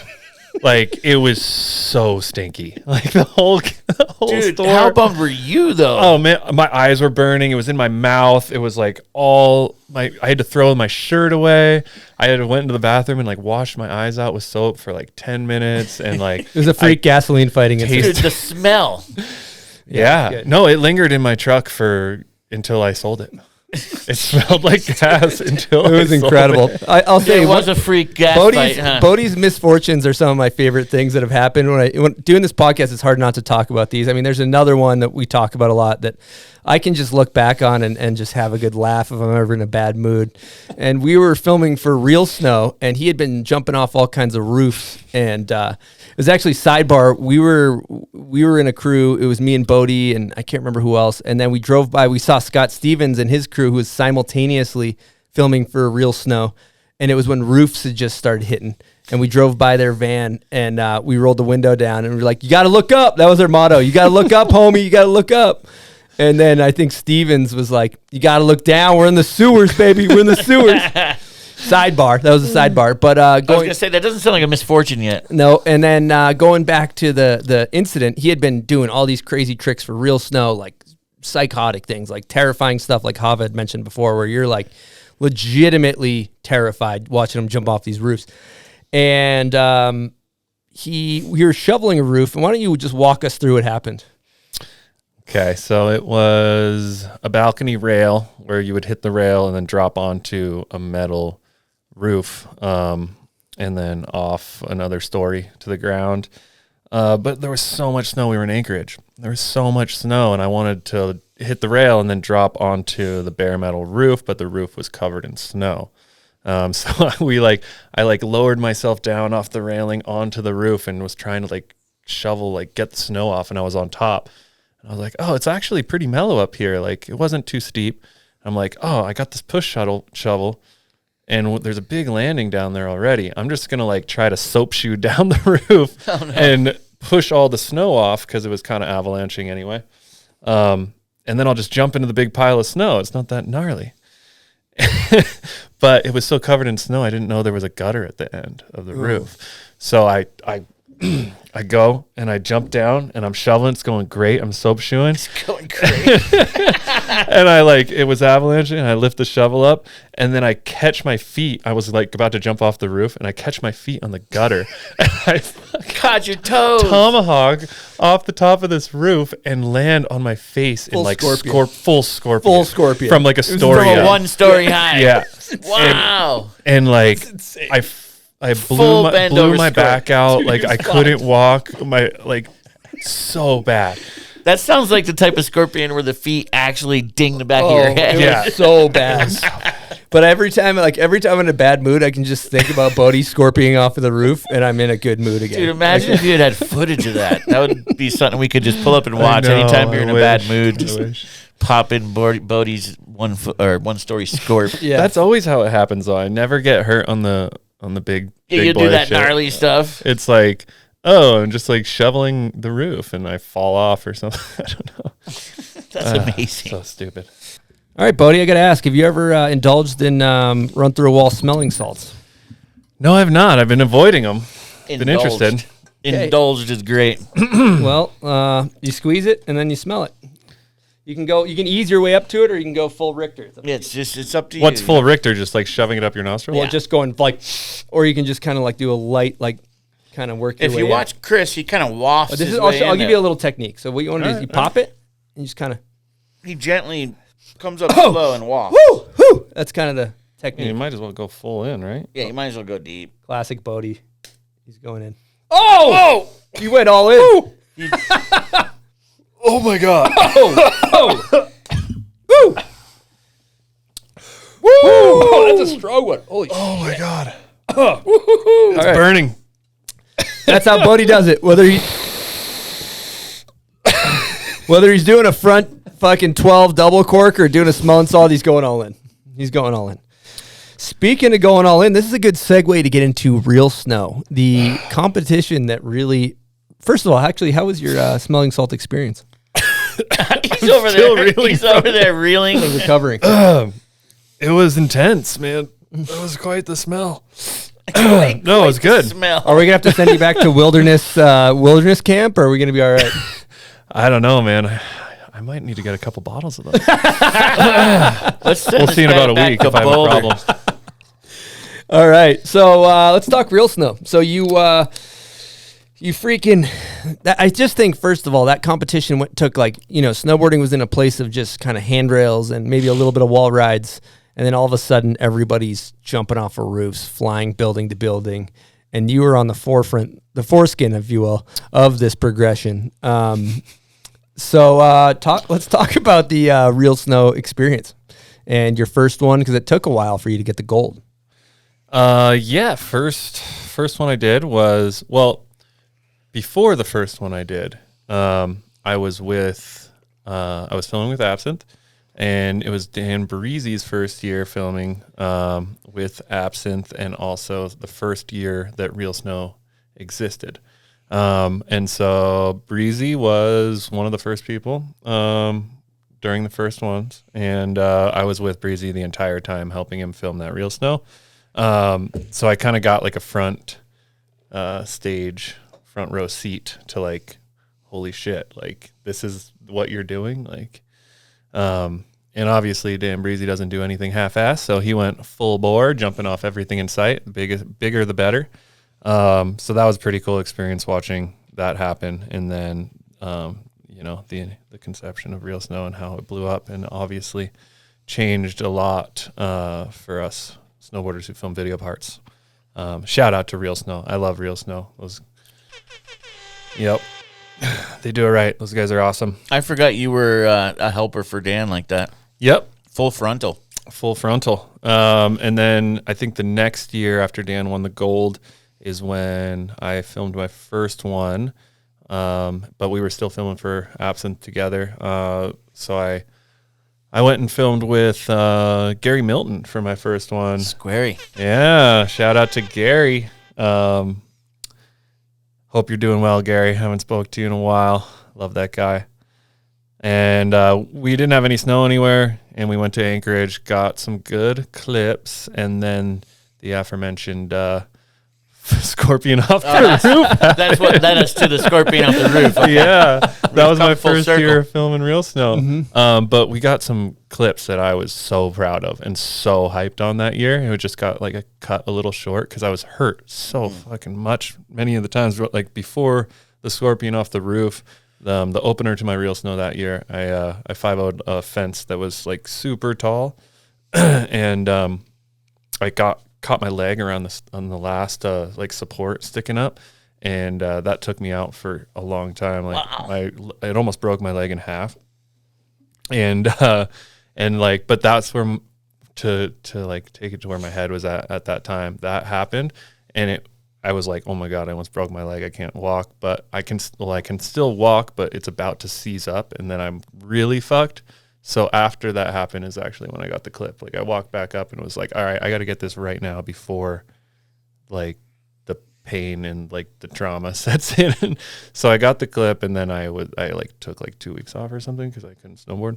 But yeah, I think that year I was like, I kind of was getting hurt because I was pushing myself because of Real Snow, but didn't end up placing in that one. But I think it was a toss-up between the judges. I never like fully heard that, but normally they invite the top 3 back and then invite more people. But I didn't make top 3, but I was invited back the next year. That was kind of my consolation prize. Kind of like honorable mention. Couple notables though. Nose press off the roof. Cover a snowboarder. Oh yeah, you shot that, right? I think Ollie shot that in Anchorage. Right? We both got covers of snowboarder. Huge. Oh shit, yeah, that was a good trip. big one. And then board slide up and around C ledge. Yeah, that's actually to this day one of my favorite shots. That was really fun. And then back 350. Back 350 on the airport rail. That one's like kind of a low key one of your heavier A grades. I feel like. Yeah, I like that clip a lot. And I hope he doesn't get bummed on this, but I don't really love the angle. I don't love the way it was filmed. It didn't look. I didn't think it did it justice. But which rail was this? It was, but there was only it was. I want to say they call it like there's a name for it. But it's like the airport rail. Yeah. Yeah, I think that was my only back three onto a down rail. I've done gaps, but that was pretty scary. Okay, and then so going into the year 2, real snow, things started clicking. Kid got a medal. Hooked up with Pat Fenelon that year. That's right. Maybe the winningest real snow cinematographer. Oh yeah, he might be holding the most medals. Yeah. And he, Pat is a magician behind the lens, makes everything look really good. Hooked up with him that year and got a 3rd place that year. What are some of your favorite tricks from that real snow? My favorite trip of that was we went to Saskatoon. Oh, that was Saskatoon. Yeah, you were there. Yeah, we went to the middle of nowhere, Canada, the flattest zone. And I remember we flew into the airport and they dragged us in for hours and hours and interviewing us individually because they did not believe we were there to snowboard. And they almost didn't let us in. And then they almost didn't let us out, but that's a different story. But get in, but you can't get out. Or you can't get in or out, I guess. We almost didn't get out because we got busted in a water park. Oh, that's right. That we cut the lock to, walked into a water park that was closed for the winter. And that was one of the most memorable clips to me was the board slide on top of the water slide to redirect down the pole, the support pole. That was an awesome shot. Yeah, and we totally had to tell the Mounties or the police, they weren't Mounties, that we were like, we didn't clip the lock. Yeah. It's already clipped. Yeah. But that was an awesome trip. It was me, you, Cole Taylor. I want to say Cole and Pat. Harrison, maybe Dylan. Dylan Thompson. Yeah. Yeah. That was where the Parim was founded, I believe. The Parim. The Parim. Yeah. You know, we had been told by a friend of mine who has a shop up there, Propaganda. Yeah, they deserve some air. He had always said they got stuff in that town, but it's hard to believe because it's so flat. And turns out they were holding. Yeah, it was winch territory that we didn't have a winch. We had a bungee, and we were like blown away. We're like, oh, if we had a winch, we could destroy this place. And then I think after we left, Breezy came with a winch and destroyed the place. The whole trailer. He had the whole trailer. He got the cover snowboarder on that huge railroad rail. That thing's gone now. Really? That was a gem. I almost started shoveling on that, and I was like, I don't even know how I'm going to get speed or get up there. It's so massive. Bunge probably would have pulled it. Bunge, but it was like too big of a. People we found it like last day of the trip, and we're like, I don't think we have the energy to build this landing, and so we bailed. And I think we were maybe going to like talking about going back, and then boom, Breezy was on the cover. I was like, the cover. It was a bit of a rail beef scenario for a second. I remember it could have been. No, it was right I don't think there was any beef. It was right in the middle of town, so it's I not love. like it was I love. We claimed we were going to go back, but we were never going to go back. Yeah, how often you go back to Saskatoon? Yeah. It was a cool city, though. Yeah. Okay. Like that place. Next real snow part. Is Sorry, that was a long. That was a dope trip. Gold medal year. That was really the kid. The kid freaking really. He got the gold. I love gold. So, yeah. Well, what are some notables from that? Who was the filmer? That was the year where I was like, I think the previous years I wasn't committed to putting in the work. And then that year I was committed to shoveling for days on end. Even when nobody else would join me, I would go in the middle of the night to set up spots and work all fucking night and just do what it needed to. Because, yeah, real snow is about the best progressive snowboarding, but half of it is how hard you work. If you're not going to work hard at it, And those big spots take work. Yeah. You're going to get out what you put in, maybe? Is that what people say? Yeah. Sage said that. I've heard him. Mm-hmm. Yeah. What's backflip 1 foot off the parking garage? That was the one before? That was the third place. That was the year before. That's a standout clip. That is a standout clip. Yeah, thank you. That was a multi-day battle. That was on Christmas Day? New Year's Day. New Year's Day. That was second time going back. But anyway, year 3, notable were a lot of things that I had wanted to do in the streets that I had never done, and did them all for real snow. Was the back rodeo to rail in the streets. Always wanted to do that. And then the one-footed Miller flip, I had done on like a shitty log spot in Guardsman's Pass, but like really bad. But I wanted to do one like good, and that happened. That was on the garbage can. No, that was on the. It was like a pillar. Oh, the pillar. Okay, You did a one-footed Mick Egg, is what you're talking about. Different. Yep. Oh yeah. That was in Ogden. You got a cover on that too. I think so. Yeah. Yeah, North Salt Lake kind of. And then the Wally to King Grail. Oh yeah, Wally to King Grail. Mm-hmm. And that was the biggest build and the biggest unknown. And that was another thing. You couldn't just. It was these things that might not work, but you're going to put hours and days of work into, and then you don't even know if it's going to work. So the Wally to King Grail was on Christmas Day, right? Yes, Christmas Day. The winch talk that us stole through that. Christmas. The winch that stole Christmas. That was it. First of all, shout out to Alex Sherman. Big shout. That year, he did a few spots with me and shoveled his ass off with me the whole time and helped out a ton. So, shouts to Sherm and also all the other guys. Shane helped a lot that year. Fenelon, a lot of other people. And Scotty Arnold, who filmed the second angle of the Wally to Kink Rail. He kind of saved the day, honestly. Yeah. Really? Yeah. So we shoveled all night, all through the night, hours and hours and hours. Christmas Eve to put that quarter pipe up because there wasn't much snow there. And we were like blocking out like old shitty chunks of ice to like build the block. Finally got it. Got there. And then Andy Wright had the winch. Homemade winch, one of the best winches ever built, but at that point it was old and kind of finicky, kept failing. And like right when we were trying to like get into it, and we had to like do some rope debacle. It just was a whole ordeal. Cops came, we almost got kicked out. They told us to leave, we didn't leave, and we're like, keep going. What other things? Anyway, the cops told you to leave, and you just are like, nope. Yeah, I think it was a scenario where nobody called, but they were like, you're not supposed to be here. I can't remember, but I think they like said to leave, but they didn't but they were like, all right, we're leaving. And then we were like, acted like we were packing up, and then we didn't. And then I was trying it and I did it. And on the 45 angle, the main angle that Pat filmed, like it happened miraculously. I was like, "Oh my God, it fucking worked! I can't believe it!" And then I watched the shot, and this goes back to like sometimes it just doesn't do it justice, just the wrong angle or something. But it looked like I was zeeching. It looked like a feeble at the end, and I was like, "Oh, dude!" And he's like, "No, I think it's just the angle." And I'm like, "Yeah, but it looks like a zeech. Like I just want to do it perfectly square. Like I'll overturn it if I have to make it look exaggerated." And so I kept going, and then again, I'm never satisfied. So I kept going and went over the rail one time, riding down the metal stairs, hooked, and cut my head open on the edge of the metal stair. It was bleeding everywhere.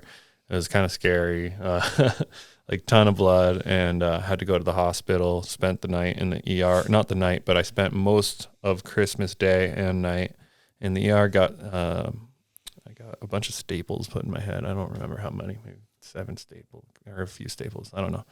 Stapled my head up, and then I was so bummed. I was like, I fucking did it, but I didn't do it. That would have been the sickest clip ever. And then Fenelon sent me the mashup, like how he edited it up, and where he used the long lens first, and then cut to Scotty Arnold's back angle that I forgot he was even filming. And the back angle looks square and good. And that's how, and it like saved the clip. So shouts to Scotty Arnold for saving the clip. It's interesting. It's just all sometimes perspective. You know, if you're in the wrong spot, it exaggerates and looks. Optical illusions can happen. I bet some people wonder, like, why have we never seen the full clip of the main angle? And you don't like it. I don't like it. I don't want it to be seen. But that's me. I think that's a total something we got to highlight on the pure determination of what it takes to do it big, like how Bode did it, because you ended up winning, and you're out on Christmas. You got people helping you on Christmas. You split your head open. You go to the ER. You get staples. It's like it's work, man. It's like you put in a lot of work to get to where you're at. Well, that's a big ask too. You got like 4 people out there all night on Christmas Eve to get you a shot. Yeah, for you and the filmer, and to ask everybody else to do that. Like, fucking shouts to Fenelon for following up. You won a real snow with Fenelon. Like, he was a workhorse for a while. Made doing shit look that, good. made shit look really good. Shouts to him. Shane had a big part in a lot of those, and all the people who helped shovel along the way. Thank you. So backing it up a little bit, I kind of forgot about this in the timeline. You got Rider of the Year for 12, or was it later? No, I lost. I was nominated for Neverland and nominated for 12 and didn't win anything for those. And then it was Heavy Mental was the first. Heavy Mental's when you got Rider of the Year. That was the year that I won Real Snow as well. Yeah. Okay, so those are those years, and then you also went on to go to Alaska and do all that stuff that year too. Yeah, it was a big year. Yeah, that's a big year. We did a lot. Yeah, that's pretty incredible. How was it to, for listeners that do not understand the caliber of winning Rider of the Year, it's fucking MVP of snowboarding basically. How was it to receive that award? It was incredible. It was, it was basically everything that I had been working for since I was like strapped on a snowboard, and I was like, this is what I want to do for the rest of my life, and this is where I want to take it, and I want to stand up there one day. And it was like, all of that, and it made it more special that I lost 2 times before, because I was like, fuck, like that sucks. Like I thought it was just, maybe I chalked it up to bad luck, because 12 I was like, this is my year, like film the Absinthe Ender double song part, and then that was the year. I think that's it. That's all came out. Or maybe it was Art of Flight, or something. It was Art of Flight that year. So like Travis won everything, and I was like, oh, if he didn't film a part, maybe I would have. But yeah, so to finally like get it was like the most special thing. I was top of the world for a minute. It was so fun we were riding Bodie's coattails too. Like we go to the premieres and he'd have Ender, and like, all the homies would be going berserk in Salt Lake. Participating in his hype. Yeah, we were just fucking riding the wave with him. It was fun. I'm going to ask a Patreon question, because we kind of discussed you being this ATV. You get in the rails and then go to Alaska, and brings you to Rider of the Year. Danielle Rittman asks, as an ATV, do you think it's better for snowboarders to learn all aspects of riding, or continue to sub-specialize and find their niche? I don't think it's better or worse. I think it's just whatever your passion is. And I have no shade towards anybody who follows any sort of path in snowboarding. I mean, it's all just up to personal preference. And if you love, walking up the hill on your snowboard and riding down, like, fuck yeah. If you like going to rail gardens and just hiking the down rail all day, like, fuck yeah. Like, or if you just like riding core, like whatever. I just think, for me personally, I kind of get bored.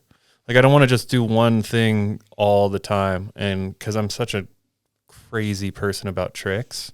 And so that's where my drive is. Like, I'm not really driven by the experience, or like the nature aspect, or like the exercise aspect, or even like just the act. I'm more driven by like the crazy tricks and accomplishing a feat that like maybe you didn't think you could do.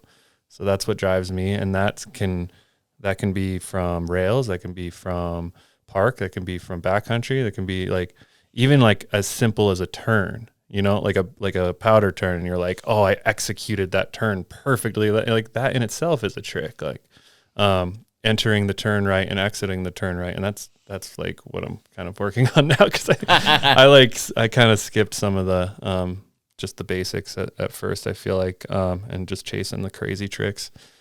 So I hope that was an eloquent excellent answer, because snowboarding's that sport. Go do it your way, Well, we're talking about the clip high, really, is what I'm hearing too. It's like you want the clip too. It's like you want it, and there's more to it. You want the angle to be good. You want the clip to look right how you envisioned it. I imagine that with those huge clip highs of doing these just spectacular tricks, the highs are high, but the lows are low too. Can you speak on that? Yeah. When you get something in your head and you get it and it looks the way you want, it's like it is a drug. I mean, it's been said a million times on this show, but that's the only thing you can compare it to. It is a rush of dopamine that is same as a drug, and that's what we chase, and for sure. But if you don't get it, it's like you can't get your fix. Is it more that you guys are bummed how it's going to affect your video part, or just that you were defeated that day? Both. Both of it together. Both, for sure. And that's another fun thing that you bring up, and it's not just getting a trick; it's building a video part, and that is it's always been like that's my art form, for lack of a better word. But I don't just go out and try to film tricks based on the trick that I like want to do. It's like I want to build building blocks to build up to like a perfect video part. And that's another thing. You're never going to film a perfect video part, but each trick and spot, I feel like, has to complement each other in a right way to make a video part more watchable, more and like try to make it perfect. You're looking for that right blend. That's right that blend. Spice, Yeah. right? The spice of life. Now I'm curious about how you seem like you're a daydreamer in how you come up, because you're saying I've been wanting to do this trick, I've been wanting to do that trick. What's your process in like figuring out these tricks that you chase? It's kind of a funny process, but I'll look at a spot or think about different tricks that I have done in the past or have been done in the past by other people, and I kind of like just build to the most laughable outcome. Like, what is the craziest, stupid possible thing that might be possible?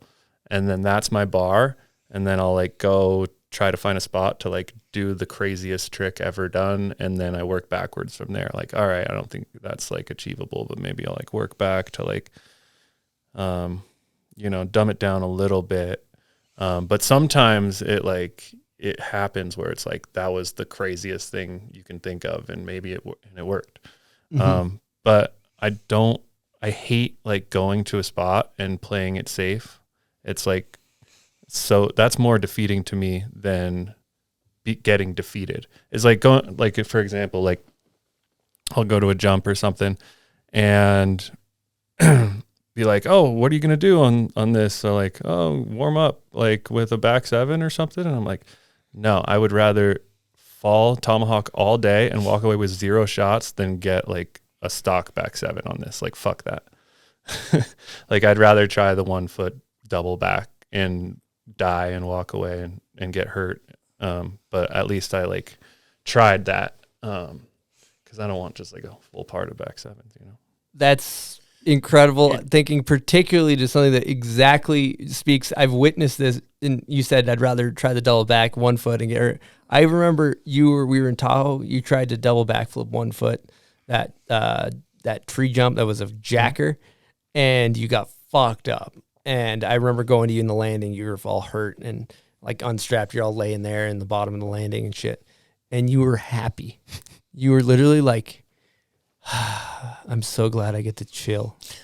It was wild, man. Explain why that was your feeling. I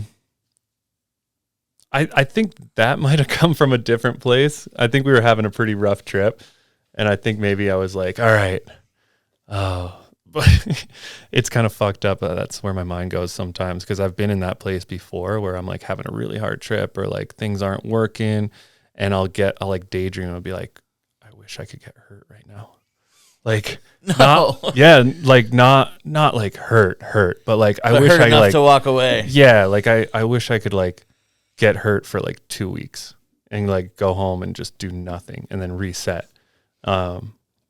But if you don't get hurt and you're on a trip and everyone's like trying to work together towards a common goal, you have to show up every day, no matter how shitty you feel or how bad of a trip you're having. So, but no matter how sore you are. Yeah, exactly. So I think that stemmed from having a bad trip that week or whatever.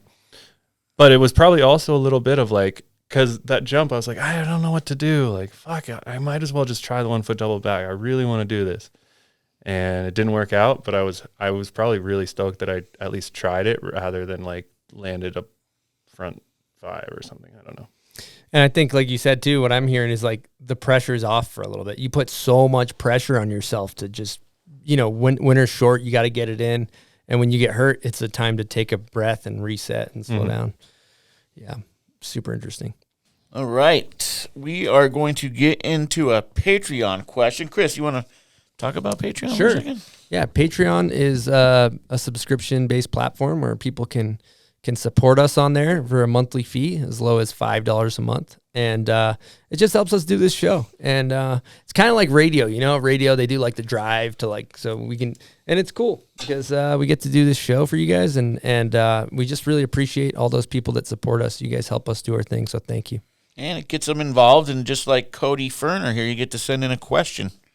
And Cody asks, what is the inspiration for letting the hoof breathe? Is it boredom, necessity, or creativity? Also, when is the mini pipe invitational coming back?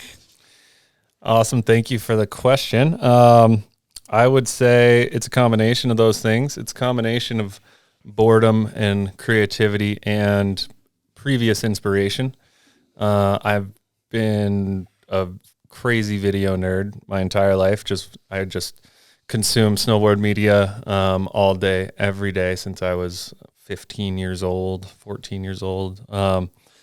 And right when I first started seeing it was the Think guys, Bertner and Gus and that crew. Bertner's Bomb Hole was the last one I listened to, and that was awesome. Shout out to those guys.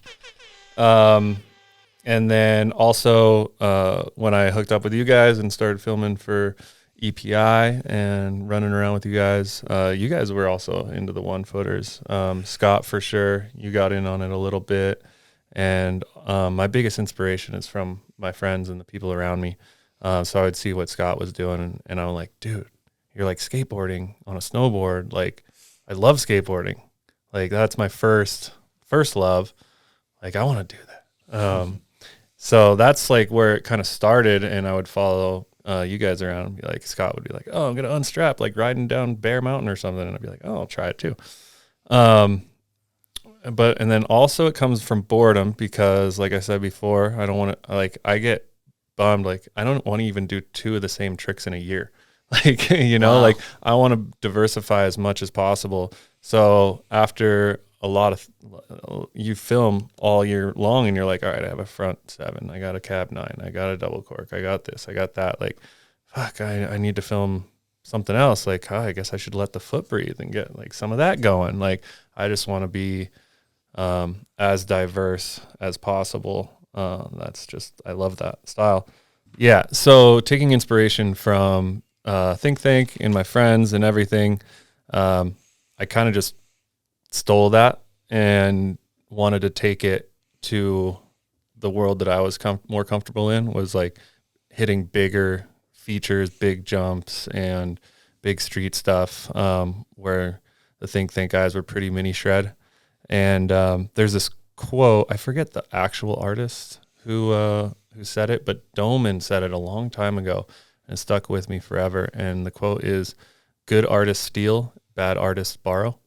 And that always stuck with me because good artists, they will take something from somebody else, put a spin on it and make it and like grow the artistic form into something. And it doesn't take away from the previous artist. It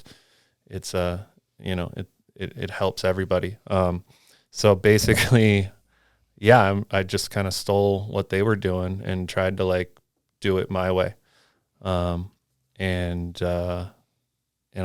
when I started doing it, I realized how fun it was, how much I liked the shots that were coming out, and I just wanted to like do crazier stuff and take it to bigger heights, to bigger things. And so I kind of got obsessed with it for a minute. Well, it's interesting because, like, as a photographer, the photos look insane. So it's always cool. But I was always tripping because I think as a layman, let's say, you get off the chairlift as a beginning snowboarder, it's hard at first. The 1 foot riding's hard. But you always said when you're doing the tricks, they actually come kind of easy. But maybe that's just you. I don't know. But to me, just any sort of 1 foot riding is very hard. Yeah. Actually, riding your snowboard 1-footed is really hard. That's what it is. Some of the tricks happen easier than you think. But I mean, not that easy. But I like falling, which is kind of weird. Like, I will take a beating, and I think that is like, I don't think I'm that talented, like naturally talented compared to a lot of pro snowboarders, but I feel like my superpower is taking a beating and not giving up, getting back up, being persistent. So like, I'm down to stay out there and try it 100 times until it clicks. But once I started to have that mentality and trying the 1-footers, I noticed that they would happen way faster than I kind of mentally prepared myself for. And then the clips are heaters. And that's the next thing. They're very impressive. And I think there's something to shed on that too, because there's kind of like, you know, little cliques among snowboarding where maybe if you're like a Pacific Northwest, like Baker dog, like maybe you're like, fucking, I don't do 1-foots, you know, like I don't rock, you know, some people don't rock with them straight up. And I always think it's such a cool thing to shed light on, like there's no boundaries, like wherever you want to take it, there's no rules. Like, yeah, sure, like I do 1-footers, I'll also go rip a line in Alaska. I'll also get down and mini shred a fucking picnic table or a cone, or I'll go ride a park jump or whatever it is. I think that, you know, to highlight that there's nobody, you know, I'm going to kiss a little bit of ass here, but I don't think there's anybody as far as in all the realms of snowboarding, not just like, you know, not just park and backcountry, but just from mini shredding to you know, 1-footing pyramid, to all the Alaska. Like I'm kind of repeating myself here, but I think you've really been the one to push the boundary as far as there is no boundaries, and I want to commend you for that. Thank you. I appreciate that, Chris. That means a lot. That's cool, because I think that's also a great outlook to look on snowboarding. I think, like, you know, naturally as like skateboarders, we're kind of haters and judgmental. I think that's part of what keeps it a little bit like you got to earn your way in a little bit. Like you got to, like, I hate to say that, but like you kind of got to, like, to earn a seat at the table, you got to be good, you know, in some ways. Like there's some judgment happening there. But also, it's really cool to find the good in things, and I think that's what, you know, Scott instilled is like with Bertner and those guys. It's like they're like finding what they like about shit, not like tearing everybody else down. Yeah, I think that's a good point, and I think not just snowboarding, but every industry, the higher you climb in it, the more you're gonna pick it apart and kind of turn into a hater, and that happens a lot. And myself included, like, you know, I've definitely hated on some stuff that, you know, was stupid, like back in the day, and I'm trying really hard. I'm kind of a recovering hater. You're in recovery. Yeah, like certain parts of snowboarding, you're like, oh, that's stupid. That was a dumb trick. And it's like all just like, why? None of it's dumb. Why is it dumb? Like, who cares? Like, so I'm over the last several years, I'm trying to change my mindset and being like, everything is cool. Everything is cool. Like, if that's what makes you happy, go do it. Like, that is so sick. I back that 100%. And I'm trying to, even beyond snowboarding, like if you want to like watch TV all day and that's what makes you happy, like, good for you. Like, you know, like, who cares? Well, I got another Patreon question just while we're into this topic. This is from Mark King. How do you train that spatial awareness to be so on point for these tricks that you do? Trampoline. It was the tramp. When you were a kid? I mean, that helps for sure. It's not 100%. I mean, some of it is natural talent. Some of it is, I think it's just a common, I don't know. For me, it was never training. Like, you wouldn't train yourself to do it. It was just like you did it because that was everything that you were into, and whether it be skateboarding, whether it be snowboarding, whether it be, I don't know, all action sports and just how I lived my life was always like everything was around that. So it wasn't training. It was just, that's what you were doing. So maybe that. You weren't like, I'm going to go train. Built it. You're like, yeah. I'm having fun. Yeah. Bouncing around on this tramp. Yeah. But honestly, just going out and doing it, like just going out, building a little jump on the side of the hill or whatever into some soft snow and just chucking yourself. And yeah, maybe you land on your head, but that's why you go build a jump into powder. It's all fun and it's all practice, right? Yeah. All right, I'm going to pivot back into some trick nerd action. Let's talk about the double Miller flip. I heard there's a wild story behind that. There came a point in the Absinthe film era where we were like really after some crazy tricks and features. Like I think I was always super nerding out on like the crazy tricks and the bigger, better tricks, and Hosnick was really nerding out on like the features and like, all right, the natural features are amazing, but like I want to even push that envelope more to where maybe it goes beyond like nature. And I think he was taking a lot of inspiration from that one session of Gigi hitting the mountain bike wooden features and stuff. And so he had an idea to go up and build these features and bring them up on hill. And so he asked the whole crew, like, if we were going to build something and bring it up in the backcountry, what feature would you like? What would be your dream feature? And I had been dreaming about the double Miller flip, and I was like, all right, I want a collapsible goalpost that we can bring out in the backcountry and like chuck ourselves into soft snow. And he was like, all right. And then somebody else was like, oh, I want one of those mountain bike waves. So we built like this giant mountain bike wave. And I don't know if there was ever a shot on it, but I think Sweeten was hitting it, and he almost like went this crazy roundabout, like upside down wall ride to like double crippler. And I don't think he ever like rode away from it, but yeah, it was a kind of a weird time where we were trying to like fuse these crazy tricks with like new backcountry features, because nobody was bringing features in the backcountry besides ever since like Tara Takitas and Kevin Jones.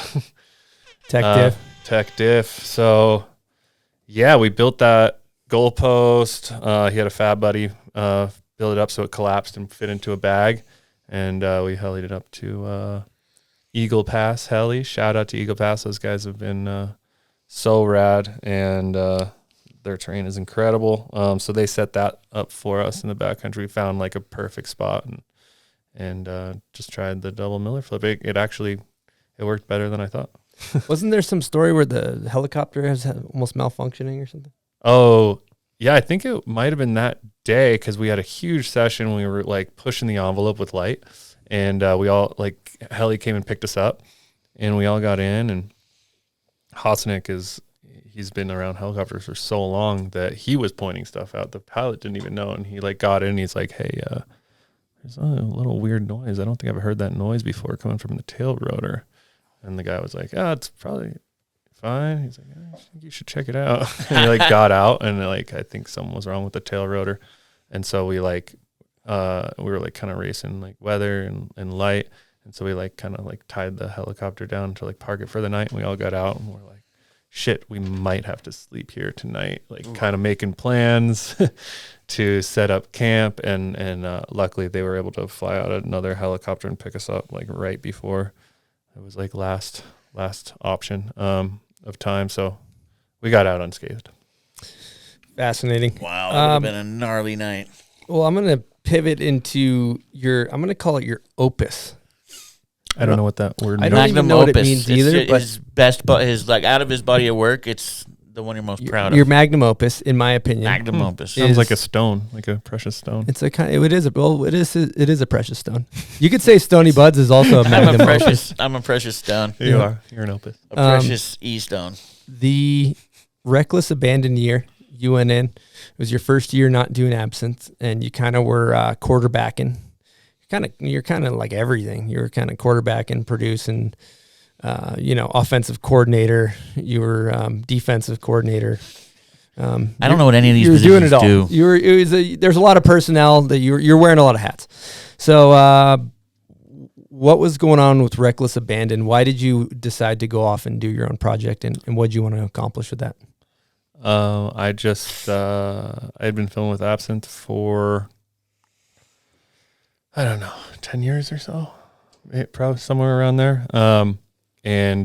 Just once you do anything for a while, you just want to switch it up. You know, you can't keep doing the same thing year after year, day after day, and not want to change. So I still wanted to film snowboarding. I just wanted like switch up the crew and like kind of assemble my own team and take a shot at producing and directing and kind of putting together a project. And I think I got really lucky and just stumbled into kind of like the perfect cast of characters. And it wasn't planned, and it wasn't really curated all that much. I know I wanted to team up with Snowboarder because I loved those guys. I loved Bridges, and I loved Stony Buds, and I loved Ollie and everyone over at Snowboarder Magazine. And so they got on board, and I think John Ray, I had never even met John Ray, I don't think, in person, but he was filming for the Snowboarder movie, and he was like, oh, I didn't even know. It's like, I need a filmer and an editor. Like, I don't know. Who do you think? And he's like, oh, well, John Ray is like, he wants to do his own project, and he's either going to direct our movie or he could direct your movie. And I was like, and Bridges actually asked John, and John's like, oh, I'd much rather do that. And then we kind of just like collided that way. And then we met, and it was like, boom, we clicked instantly. John Ray shouts. He's the sickest dude ever. Love you, John. Love and miss you. He lives in France now. And I knew like I just wanted some homies. It was big Solomon project, so I really wanted to get some Solomon homies in there, which Hans and Jesse Paul. Those guys came on board, and Eric Leon had become a good friend of mine, and I asked him to be a part of it. And then Ozzy, my boy Ozzy, and he came along for the ride as well. And it just, I don't know, something about that year. It was another one of those, like, from start to finish, we're going hard every single day, and there wasn't a lot of losses. And I think that's just, it was just lucky. Like, we took an L like 10% of the time. And a lot of that was just the vibe with the crew. Like, Jesse was on fire. He had never filmed. He was filming like smaller Midwest projects, and was like one of the sickest dudes ever out there. And he was just set to like break out on like the on the bigger stage, I guess, for lack of a better word. And he was so hungry. Every single spot we would go, and he would just be like, "Oh, I'm gonna hit this. I'm gonna hit this." I'm like, there's no spots here. He's like, I'll make one. Like, fuck it. Like, I'm getting a clip. And I was like, let's do this. I'm on board. That's my mentality. Let's do this. And everyone just brought their A game, and John Ray too edited it perfectly. Big Mike did all the graphic design, and I love the look of it, the feel of it. Zeech Man. And what happened? It was like get clips or die trying, huh? It was like get clips or die trying, yeah. Well, what happened at the end of that year? End of the year. We had been rolling. We were like, we have a great movie. We're crushing it. Let's just go all in, and we're gonna go spend the rest of the year in Alaska, and had these big plans for a big AK section, and that got cut short when I got buried in an avalanche. Do you want to tell us what happened that day? Yeah. We were it was bustling up there that year. Bunch of crews. Bustling. So we showed up, and there's like 8 different crews trying to all get out, and we're like, fuck, like we kind of showed up late, last in the pecking order, kind of how it works. And we were like, we were sharing a helicopter with Hosnick and Absinthe. And so we were like both kind of like, all right, we're going to a zone where we can both work like features nearby each other, like peaks nearby each other. So we were on the zone, and we were just like, all right, we're doing it. And it was just a classic, didn't notice the warning signs. And if you'd ever take an Avi class or you're out there, that's like one of the big things is like pay attention throughout the day. Conditions change constantly and can affect the snow and how it moves. So beginning of the day, it was early, cold. I had gotten dropped off on this big pile of snow. It was like this giant rock, huge mushroom, like way big. And I had gotten dropped on it twice before. And it's a tow-in, which if you're not familiar, tow-in is when the helicopter flies in and can't land because there's no landing zone. It's like a knife peak or like not big enough. So they hover with like a ski in the snow kind of, and you kind of just jump out of the helicopter and grab your stuff. And then it was the third time I had gotten dropped off on the same spot, and it had warmed up a lot through the day. It was like midday now, and didn't notice it was warming up a lot. And I think when I jumped out of the helicopter, I think the ski dug into the snow too much, and the whole big giant mushroom pile of snow broke off from underneath on the rock. So I fell with the snow off of I don't know, a cliff, not that big, but I fell off this cliff. But the snow, luckily, the giant pile of snow fell before me, triggered the avalanche. So most of the snow had all avalanched off the face, and I was just tumbling down like 1,000 feet, just like not strapped in, no board, no pack, no nothing. Kind of chasing that big pile of snow. Chasing the avalanche. I was behind it. I was like hard pack, and I was just tomahawking down a giant face. And then I was like, and I got to like kind of the bottom. I started slowing down, and I was like, oh, okay, I'm not really like too much. Like split second, like I'm not really in moving snow. And then I didn't realize, but like a pocket like off to the left, because it was like a concave face, pocket off to the left had like late triggered and came in right behind me and took me from behind and buried me.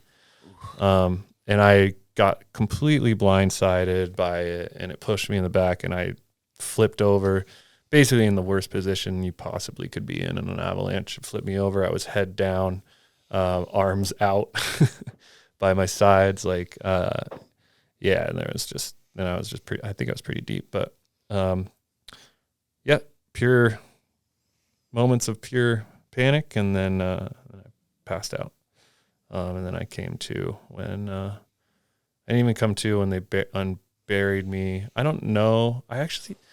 I don't know the full story, because I was like, when I came to, I was so out of it and not like all there that it took me several minutes to like kind of like be coherent. So I don't really remember like coming out of it, but I remember being on like a stretcher or like a backboard, and them asking me questions. So I don't really know if they did CPR or whatever. I would be interested, because I think it was more traumatic for the crew than me at the end of the day. And I've never really gone into detail with them about it, and I would like to do that. I feel like Ollie would have the most remembered account of it. I know they were definitely messed up by it. Do you know how long you were under for, and who the crew was that dug you out? Yeah, I was, this is all just what I was told. I think I was under about 5 feet of snow for maybe 5-10 minutes, somewhere in that vicinity. But the crew was me, Hans Midnick, Ollie Gagnon, John Ray, and Louis Paradis. And it was kind of fucked up, because I felt like I was like running the show. Hans had never been there. Louis was never been there. They were kind of like scared, obviously, AK, and I was like, oh, it's fine. It's mellower than you think, blah, blah, blah, like trying to like calm them down. And then after that, I think they were like they were pretty fucked up, more than I was. So yeah, I think they like brought me back, and there was so many people out there, which was a blessing, because when I actually came to and looked around, there was Absinthe, there was Full Moon, all the ladies from that crew had like helped dig me out. There was like I think like a ski crew. There was like a bunch of people all around. There was like all the helicopters that all pulled to like come shovel. So that was awesome. I think that helped save my life. and I think it was close. Yeah. Yeah, That's amazing. I think those guys thought I was dead when they pulled me up. I was told when you were pulled out, you were blue in the face, snow in the mouth, not breathing, body temperature crazy low. I think it was, somebody told me maybe 8 minutes underneath. Yeah. Which is a very, very long time. Yeah, 8 minutes is like 6 to 8. Crossing the line of too long. 6 or 8, something like that. Yeah, I think if it was another minute, I probably wouldn't have come back. But I remember, I had hypothermia. I was shaking for like 12 hours after that. I was pretty fucked up for a while. Did that have an effect on your outlook on life at all?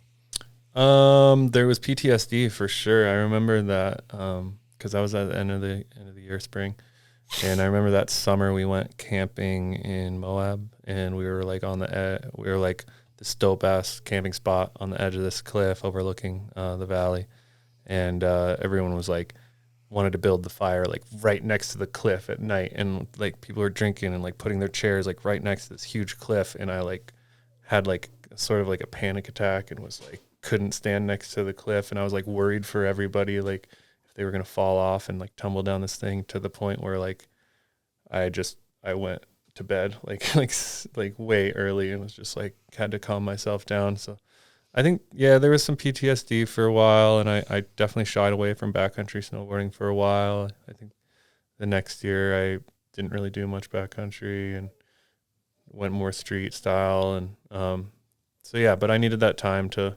reconnect and get through the PTSD, and now it's flip-flopped. The last couple of years, all I've wanted to do is go back to Alaska and go back and get in bigger backcountry scenarios, and I'm like ready to tackle it again. So I'm good now. So, having been a person that's lived through an avalanche that could have very well killed you, what advice do you have for people getting into the mountains? I mean, go take a class. I mean, and learn, and I wouldn't say shy away from the backcountry. Don't be scared of it, but go out as like an open book, wanting to learn, and be cautious, but take into account like what you're experiencing. And the biggest thing is your crew. Is don't go out by yourself, and don't go out with people you don't trust. I think in all aspects of life, like the crew around you is your rock, no matter what. Like, so whatever you do, like surround yourself with the right people, because those are the guys that are gonna have your back. You don't want to end up freebasing off of foils. Also, in the same no, you do not. In the same regard too, is you've also saved my life in snowmobiling. So that's definitely like I mean, whatever I don't know if I'd be here maybe if Bode hadn't came and saved me when I had a snowmobile incident where I was sledding and I wasn't wearing the tether, and I punched it up this hill climb, and I was climbing up through these trees, and I went to turn around, and the alleyway closed out. There was nowhere to turn around, and I was on the steep tree covered face and I tumbled backwards into a tree and landed with the snowmobile on top of me, and I ended up basically I was all surrounded by snowmobile on top of me, couldn't see anything, cleared the air pathway underneath my helmet, started clearing air path, and then I took one big scoop, and my snowmobile exhaust was just dumping carbon monoxide directly into my only air pocket, and I freaking punched my arm out, and I could see, I had a little bit of light, but the carbon monoxide was fucking me up, and luckily Bode came up there and turned the snowmobile off and had the wits about him to come check on me, and who knows, could have been a different story. So like you said, good people around you, Mm-hmm. That was kind of and that's like to my point. And also don't go off and like do some dumb shit by yourself, even if you are with the right crew. If they're not like watching your back when you're doing things, like it doesn't matter. Like I almost left and like went around the corner to go look at a spot while you were like dicking around on your sled, and it wasn't gnarly terrain at all. It was so mellow. And I was like, oh, Grenier's a super strong snowmobiler. He's just going to be dicking around in the trees. I'm going to go. And then at last second I turn around and I'm like, oh, I'll watch him do this little climb in the trees. And then like, after like 5 minutes, I was like, or not. It was like maybe a minute or two. I was like, he should be down by now. I'm like, what the fuck? And there you are, mouth around your exhaust pipe, like wasn't the pipe like in out. your mouth? I mean, it was like like a foot away, you know. But the way the snow formed, I have a photo of it somewhere on my computer because like after I turned off the sled, Grenier was like, okay, now I'm okay. Will you take a pphoto of me? I was like, sure.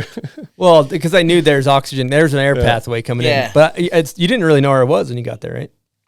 No, I tried. I was kind of scared because I heard your sled still running, and I was like, "Why is it still running?" But he's up there, so I like hill climbed. But like, I think I got stuck in a rut, and I had to bail off the sled, and then I had to like kind of run up the hill the last little bit, and I was like, "Yeah." Sidebar though, wear your tether if you're snowmobiling. Wear your tether because I would have been totally fine because my sled would have been off. Sorry, for the layman, the tether will act as a safety. Yep. So, but just good mentality is that your people around you. Luckily, you know, you had Lewis and all those guys dig you out, and that's who saved that's who literally saved your life is the people around you. And so, you know, whoever you're going out with, you know, if you're gonna get spicy, make sure you got people that can take care of that. And you got to keep eyes on people. You Yeah. can't just be messing around while someone's doing something. You got to always watch. Yeah, it's fun to watch your homies do stuff too. And it's important out there. Stick together. Yeah, so stick and then together, to kind of put a happy ending on the Reckless Abandon year, what happened when you know, they were nominating for all the videos and all that stuff and Video Rider of the Year and all that shit? What do you mean? What happened? Didn't you win Roadie that year? Oh yeah. Well, Roadie. Yeah, that was a special year. I mean, Reckless will always be like one of, if not the greatest snowboard years of my life. Just the crew around me, we were all vibing, and the product that came of it was incredible. And then that was also Real Snow Backcountry. Oh yeah, gold year, and a lot of special things happened. We got a cover that year. Snowboarder let me do a guest editor issue, and so just there was so many special things about that year. And then getting Rider of the Year again. That was like the cherry on top. I gave you the award, I think. That's a big year. You did. Yeah, that was fun. Thanks. That was good times. And then also that year, we got to talk about one of the most magical clips ever filmed, a couple of them, but the two that are just completely dickered are the 1 foot double backy that you'd been chasing. Dickered? I haven't heard that one. I love that. I know, it just kind of came to me. I don't know. I like that. Is that a real word? It's debatable. But debatable. I love it. We're gonna say they're dickered. I don't know. I like it. I like it a lot. Yeah, 1 foot double back. Been wanting to try it for a long time, and it almost didn't happen because I was like so set in doing an indie for some reason. I was like, it's gonna look way sicker if I do an indie. I don't want to do a melon, and I want to do it more like straight Wildcat style and indie. And I thought like, you know, the Air Jordan split would look so much cooler, like straight Wildcat with an indie. And I tried it a bunch, and I like wasn't working. I think one time I even shanked it off the toes and did like a 1 foot double front rodeo, and then I was like, oh, I wonder if that's possible. But I haven't explored that since. But yeah, I think the guys were just like, dude, it's not working. Just do melon. It's gonna look sick. And I'm like, it's not gonna look sick. I'm like, they were like, it's a 1 foot double back. Who gives a shit? And I'm like, it'll look stupid. But that was just my mentality at the time. But they finally convinced me. I think Scotty Arnold was there shooting photos, and John, and they were like, just try it. And then it happened like second try or something, doing a melon. Try. I don't know. It just happened quick. And they were like, see? And I was like, thank you so much. Like, it was the coolest feeling. And then I looked, and I didn't think it was like you would see the foot kick as much. I didn't think it would be pronounced. And then on the clip, I was like, that looks way better than I thought.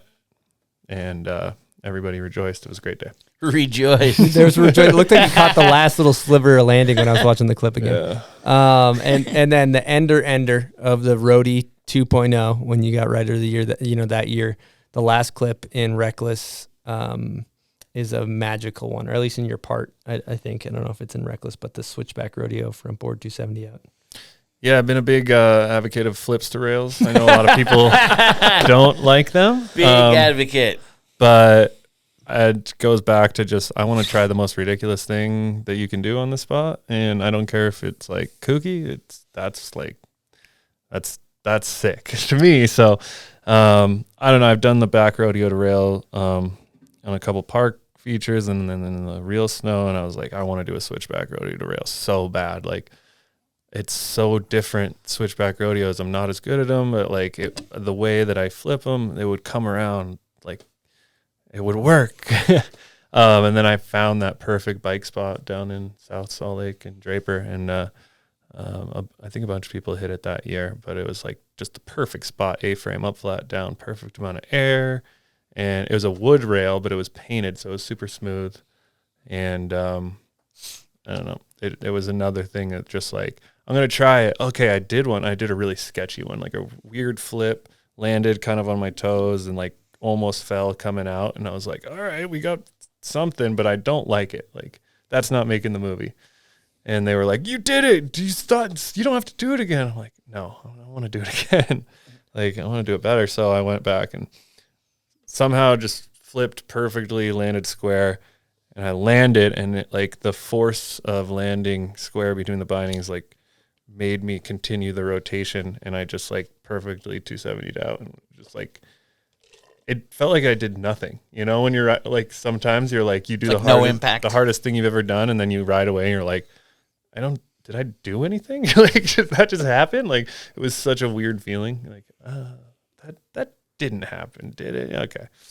So yeah, that was a pretty magical moment. That was special. The most fucked up trick that looked the most effortless, the way you rode away, just came around, touchdown landing, 270 out, and then you're riding away like, what? Yeah, did that just happen? Yeah. Unreal clip. Unreal clip. Well, as you were talking, I was also thinking about the road to 1 foot double backflip maybe as being the kind of the climax of heavy 1-footers at the time for you. But there was kind of I remember the summer of Bode, when you went to High Cascade for a while and you were up there and you were just annihilating everything in sight. And you did the 1 foot front flip nose grab, the switchboard slide under flip 7, and then the back 7 Japan 1 foot on a park jump. And I feel like the back 7 Japan 1 foot on the park jump was like, that set things off for you in that direction. Is that true, or am I right in that sentence? That definitely helped. I think a lot of it, it was weird. Like, you don't usually think of like summer camp videos as having an impact on the greater snowboarding, public, but I feel like that kind of went beyond that a little bit, and so that helped for sure. But I can't take credit for that because that was all Nicholas Mueller. Yes, I was the first one to land it and ride away, but he tried it on an Aaron style big air jump in a competition one year and almost put it down. And I saw that, and it was the craziest thing. I was like, oh my God, that is insane. What a psychopath. And he did he came up, he landed 90, but he brought it around to his feet and he landed 90, didn't get the full 7, and then went to his butt and slid out. And basically, again, I stole it. So thank you for the inspo, Nico. And then there's the magical one where you took it to the POW in France or Switzerland or wherever that was. Oh yeah, shout out La Zone. Those guys are making a little doc about that zone right now. David Vladica, he's like the main Absinthe dude over in Europe. Besides Brewsty, he's the main filmer over there. And dude, those guys have been crushing it over there for years and years and years. They have the most magical terrain that you've seen all the countless, a million jumps, and you probably don't know that most of them are all from the same zone, and they call it La Zone. So check out that little short film they're making. Okay, we're going to take a quick break and talk to you guys about the Style Experience, buds. Canada Snowboard is revolutionizing the big air game with their newest event, the Style Experience, with an integrated style contest component that is the perfect combination of progressive and timeless tricks, Chris. Yep, that one is going to keep the revs high, buds. Watch the best snowboarders in the world chuck carcass at the largest big air contest Canada has ever seen in the winter stronghold of Edmonton, Alberta. It's going down in the Commonwealth Stadium, boasting VIP suite options, private bars, heated tents, a vendor village, and more. Fired this one up on the evening of December 10th, Canada. The style experience is made possible through the partnership between Canada Snowboard and Explore Edmonton, presented by Toyota. Get on your most stylish winter gear and secure a spot at the winter event of the year on Ticketmaster. Hey, buds, did you know Capita owns their own factory with their own damn ski slope right in the heart of the Austrian Alps and builds all their own boards with self-generated clean energy? I did know that. They pull hydropower from a river on site and have a slope right behind the factory. Capita has built the most environmentally responsible snowboard production facility in the world. It's called the Capita Mothership, and they make some fantastic snowboards, buds. The best boards. I've been riding for over 20 years, so I've ridden a lot of different boards. Buds, you've been riding since, 1406? 1407. 1407. So you've probably seen some snowboard tech come a long way. What do you think the first time you ever stepped on a Capita snowboard, buds? So good, my dog. Capita snowboards, their full line is available now for their 22-23 season at capitasnowboards.com. All right, Bode, we got another Patreon question for you. Shouts to our Patreon members. Big shouts. This is from JP Schlick. I still think the 1-footer over pyramid is the craziest thing ever done on a snowboard. What do you feel is the craziest trick you've done, and is there more to come, Bode? Thank you for the question. The 1-footer over pyramid. It was not the craziest trick I've ever done, but it was the scariest I've ever been riding my snowboard. Because up until that point, I'd probably gone half of that speed 1-footed. And not even probably that speed 2-footed. But like getting to the jump was like the gnarliest, scariest thing I had ever done up until that point. But yeah, once I was off the jump, it was pretty chill. But almost didn't make it to the jump. As far as the craziest thing I've ever done on a snowboard, I don't know. That's really, really hard to answer. Because there's like mellow things that maybe other people would be like, oh, that wasn't too gnarly. But for me, that was like really hard. Because I'm not that good at like some of the basics. I don't know. Like switchback lips like took me 15 years to even like get the courage to like maybe learn one. And then like I filmed one on this like it was like a down rail with a fence at the bottom where you had to like pop out perfectly early, and that was like I bailed a ton on it, and I just was so bad at that trick. I don't know, that comes to mind as just like one of my favorites, but that's a personal one. I don't think I was like the hardest or craziest. I love that because it doesn't jump out at you as like a Bode, like ender trick, but it's really cool to hear that that clip from that was in your real snow too as well, right? Yeah. Awesome. And as far as the 1-footer is concerned, I believe Stony Buds took a photo of that. And where did that end up? That was the cover of Snowboarder Mag. Yes, it was. Mag. It was a horizontal shot too. Those rarely get covers. Mm-hmm. Horizonte West. Yeah, Horizonte West. How was shooting that thing, Buds? I'll tell you what. You had to be on your game because after he hit it, he had all this talk about doing this and that and hitting it again. And after he hit it, he's like, I hope everyone got that. I'm not doing that again. And it was because of How the many running, tries right? was it? How many tries was it? 2. Okay. Also, for the listeners, they need to know how you tested the speed because I think that's super interesting. I straight aired it once to know where I needed to start to drop in from, and cleared it fine. So it was just a straight air, and then I went into it with 1 foot strapped in to like. I knew where I needed to start to clear it, but I started like halfway down from there just to try to test out the speed 1-footed, and then I would go a little bit higher and like see if I could actually hold my shit together going that fast. And then I did one speed check from where I knew I needed to start from, and once I got to the flat bottom, I fell on my back and slid, just because I couldn't like actually stop 1-footed going that fast. And then I just kind of went for it. And as soon as like you get because it's a long downhill run-in and then a pretty long flat, and then there's one point in the flat bottom where you're like, all right, this is it. Like I cannot turn back. I can't stop. I can't do anything. And you're committed, but it's like still a good amount of time until you get to the lip. So it's like that chunk of time, that fraction of a second was like maybe the scariest moment of my life.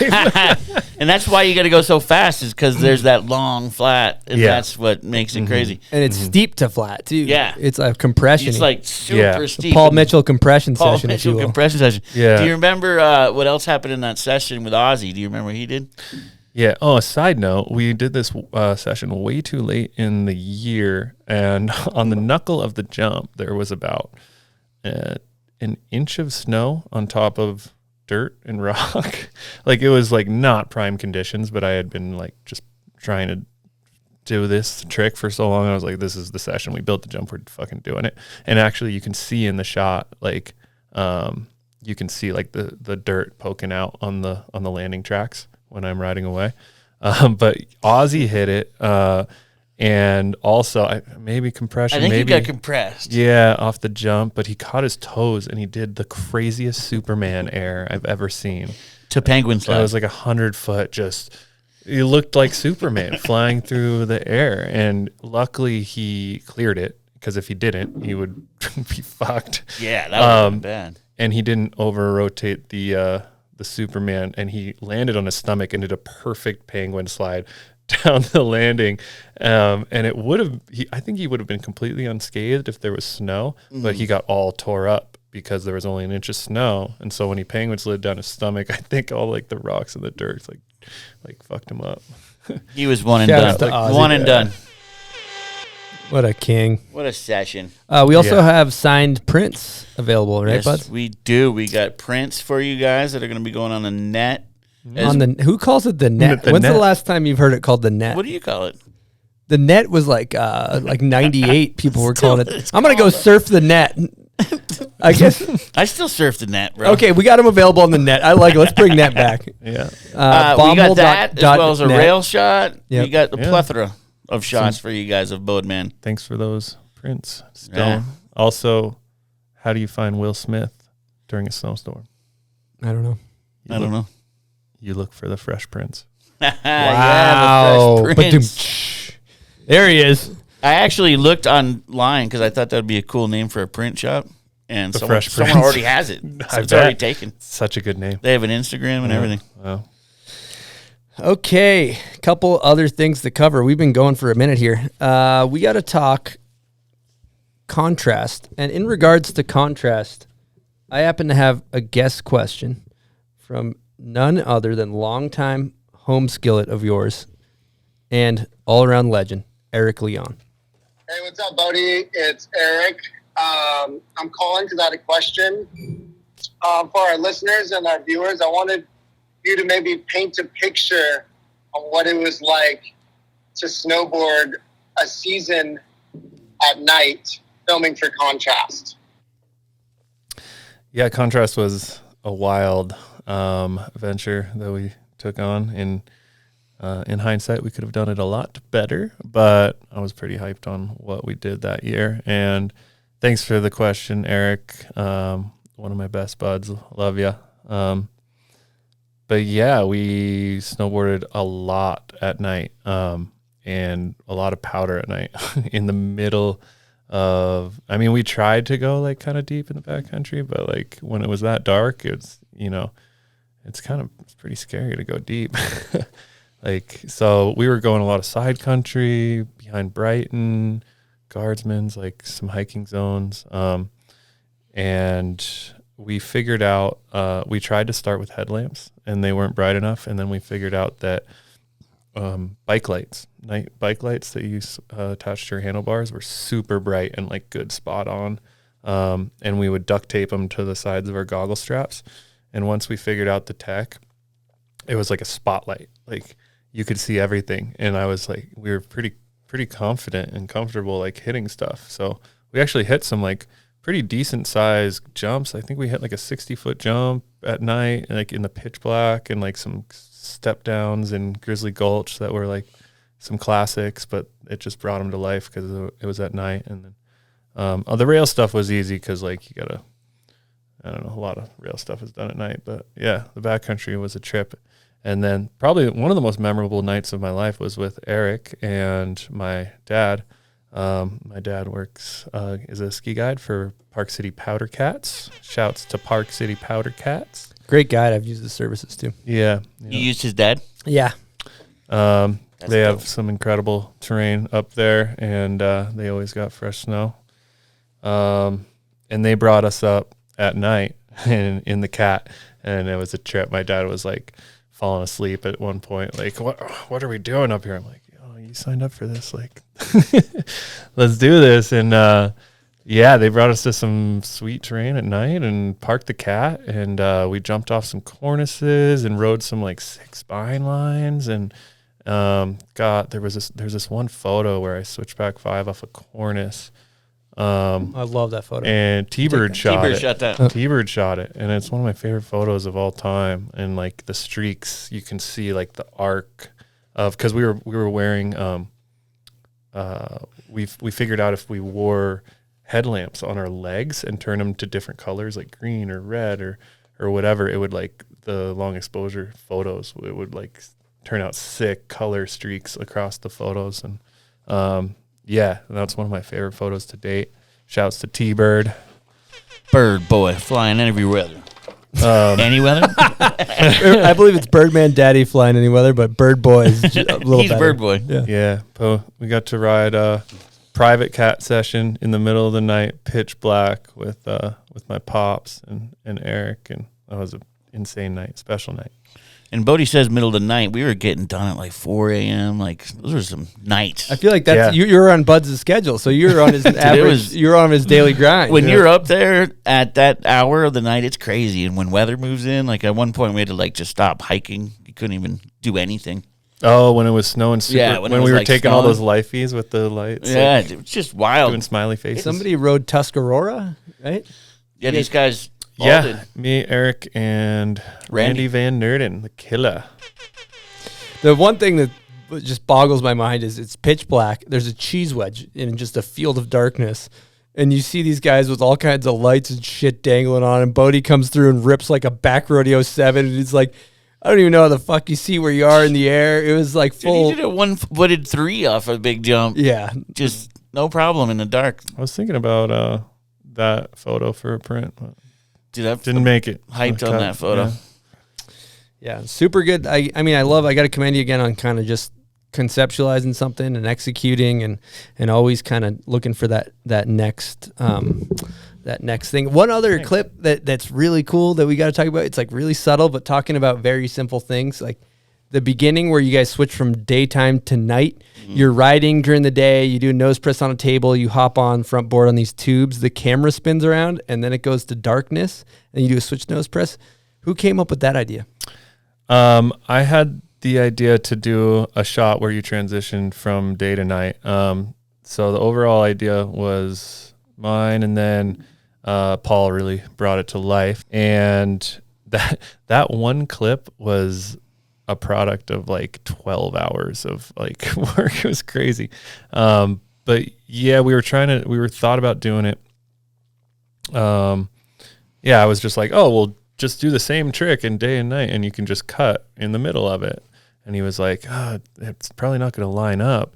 And then so he had the genius idea to turn the camera in mid trick, and like the turning of the camera and blending it from day to night, it like matched up so perfectly and seamlessly. So yeah, but we didn't know like what was going to match up and what wasn't, like if he was going to be a little bit ahead, if he was going to be a little bit behind, if I was like, my arms were like different, or like, you know, sometimes I just didn't even make it to the end of the rail or whatever. So I think we tried to film as many as possible. We probably filmed like 30 makes in the day and then like another 30 makes at night, and like hiking pretty long ways the whole time. I was like, but I don't know, the same thing, had this like idea and just wanted to bring it to life and wasn't sure how it would work, but came out insane at the end. So thanks, Paul. While I was out shooting with these guys, you'd hear them throwing ideas back and forth and conceptualizing, and then you see that clip, and it all came together. It's an awesome project. Yeah, Fuego del Scorch. It's fun to shoot photos on Bode's project like that because it was something special, something that you can't really get riders to go up and shoot till 4 a.m. in the backcountry, and can't get photographers to. Yeah. So you were with us pretty much that entire winter. That was awesome. Making that a fun, special project was cool. And I look back at those photos, and I won't have the opportunity to shoot stuff like that, Well, it helped that we didn't leave Utah. Yeah, it makes it nice. Yeah. Sidebar. Were you waiting for buds? Because we talk about this show a lot on the turkey trot scenario. The old turkey trot scenario. I want to debunk the turkey trot scenario because we've talked about it a lot. Were you the one that was waiting on the turkey trot? I was on. It was a free ride day. I was on the phone with him when the turkey trot, the turkey trot excuse came to life. Excuse. That was his excuse to me. T-Bird finally moved into my neighborhood, and one day he called me and he was like, "It's real. There's people running past my house." Yeah, and then I filmed it one year. It was funny because there was just a period of time where it wasn't always like that, but I feel like it happened so many times in a row that it became a thing where every time we'd call Eastone to shoot, there would be some sort of like thing would go wrong or like some last minute thing he forgot about or something in the way or this, and he missed like a bunch of sessions or was late to a bunch of sessions because of like these random excuses. They're turkey trot scenarios. And then the icing on the top was the trot. I'm like, why can't you come? He's like, dude, there's a turkey trot going on in front of my house. I literally can't leave. They won't let me pull out of my driveway. I'm like, that's not a thing. Like, they can't just block off your house and not let you leave. Like, apparently it's real. They do it. How many Cub skis you guys got together? I couldn't tell you the number off the top of my head if you include international and stuff. Oh, international? I don't know. How many like 2 snowboarder like not international but like Transworlds and snowboarders like big dog covers? I could only get snowboarder. You had Snowboard Mag profile, so you Snowboard have Mag. Between all you got, like 6? Oli and 4 myself snowboarder and Andy, covers. Right? 4 snowboarder covers. 2 stone, 2 ollie. Andy's Transworld gotta cover. get me some covers. Transworld Buyer's Guide cover. I don't know. Transworld Snowboard Japan. Snowboard Mag cover. Snowboard Mag. Oh, that's right. I don't know. Guys swimming in covers. He actually has the face that killed Print. I don't know if you're aware of this. Yeah. That's right. That's me. Yeah. He was the issue that put Print out of business. Yeah, Slush Mag, I know you're back in Print, but if you want to go out of business, put me on the cover. I got you. It was the last issue, or I guess when they're back now, but when they went originally. It was Snowboard? It was Snowboard Mag, and it was a profile of Bode's face. They took a big risk and put his face on the cover. Yeah. And then bam. Bam, done. Face that killed Print. All right, we're going to do a quick deep dive. We're going to dive back in. Put the fucking snorkel back on. Here we go. So, we kind of briefly breezed over the fact that you had to go to rehab at a young age. And a lot of our listeners and just humans in general, a lot of them battle with substance abuse and be it drinking, drugs, etc. Do you have any advice for people that are having a hard time on that journey? Yeah.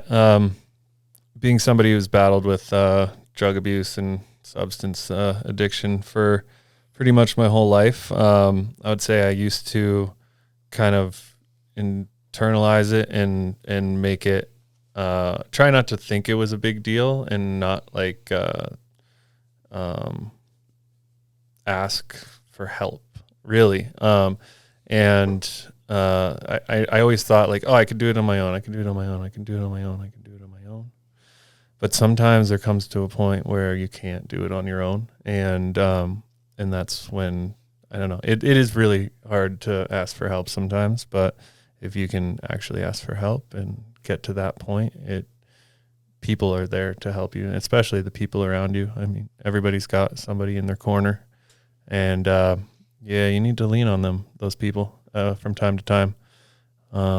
So, you're not the only one. We're all dealing with with our demons. And also, I would say having an outlet that isn't just partying or, falling into those traps. Snowboarding was mine, skateboarding also. And then if you find an outlet that is healthy for you, and then that leads to a community, and that goes back to leaning on people for help. So I think, community, outlet, and not being by yourself. I don't know. It's weird because I did go to that therapy program, wilderness therapy, and I went to that live-in rehab place, but I don't feel like they helped me. I don't feel like I really got the help that I needed until I found my community and was able to lean on the people around me. And that's why I think that's super important. And if you don't have access to a community that you think you can lean on, then you can, there are places, there is other outlets, AA, hotlines, all that kind of stuff. I know you went to AA and you had a positive experience. So there's multiple routes you can go, but yeah, I think the general outline is just finding the community. Yeah, that's powerful stuff to hear, and just to kind of highlight again what you said though, it's really important because again, the internalization of thinking you're the only person going through it. It's like chances are looking around, half the people around you are also going through it. So it's good to know that you're not alone. I love that. That's something that we found with the show, and the listeners they've let us know that it's comforting for them to hear. And I even want to go back to what you said earlier that was really special too. And I love you breezed over it, but you said, I always felt like I didn't belong in snowboarding. You used the words like I didn't fit in, and I think that's going to be really powerful for our listeners to hear, because here you have freaking this guy who's won everything there is to win in snowboarding and is had a great career, and he feels like he doesn't fit in or whatever, and I just think, again, that ties into the same thing of like, talking about things and making people realize that they're not alone in those feelings. Yeah, definitely. Most people in a lot of different situations feel like they don't fit in, even the guys who are, and the people who are very outgoing. So yeah, there's always, everyone's going through the same thing, Yep. Yeah, good point. Awesome. Well, man, those are some wise words, Bode. Appreciate you sharing. We're going to get into hot takes, a staple of the show. So we are going to ask the Michael Jordan and or GOAT to you, greatest of all time to you, how it pertains to you, both male and female. Who you got? I like that you reworded this question instead of who is the GOAT, because I used to used to think about this a lot when I would hear episodes. I'd be like, there is no GOAT. The fact that you're asking this question means there is no GOAT. But no, but I actually forgot to think about this prior to this. I always watch the show and think about this. I forgot to think about and then this. I forgot to think about and the fact that there is no GOAT is actually a Louis Vito, so that's an unacceptable what do you mean there answer. is no GOAT? You can't dodge it, though. I'm saying you got to give us a name. Well, the GOAT to me is, I don't know. I can answer this so many different ways because I am such a nerd about different types of snowboarding. There isn't an overall GOAT. I feel like there is my favorite powder rider, my favorite rail rider, my favorite this and that, pipe, whatever. And I'm dodging the question. You're fucking dodging, dude. I'm so sick of the dodge. I'm dodging. You just need a fucking this guy's name. Good at that. This Oh, guy's good I at want it. this. I like everybody. Oh, everybody's great. Everyone's so good. Everybody's out there. a winner. Everyone's worked so hard Oh, for it. yeah. All right. There can only be one. I'm going to go with Pterodactytus. All right. Great answer. Okay, good answer. Good job. Yep. Okay. Like that. Mhm. There's one down. And You know what? Even though it may be kind of controversial at this time, given that he's been canceled, I'm going to go with Nicholas Mueller. Dope. I knew you were going to say that. You knew it. I could feel it. I could feel it in my loins. You just feel it. The loins were speaking. That's a great to you. answer. For the snowboarding's sake, I don't know. He's my favorite. Dude, he rips. I mean, geez. Okay, most underrated. Who you got? Most underrated, I would say Ozzie Henning. Woo! Great fucking answer. Steel or powder? Powder. Best style ever. For rail street guys, or girls, I would say Desiree. And Kuzik. Desiree and Kuzik are my favorite styles in snowboarding at the moment. I'm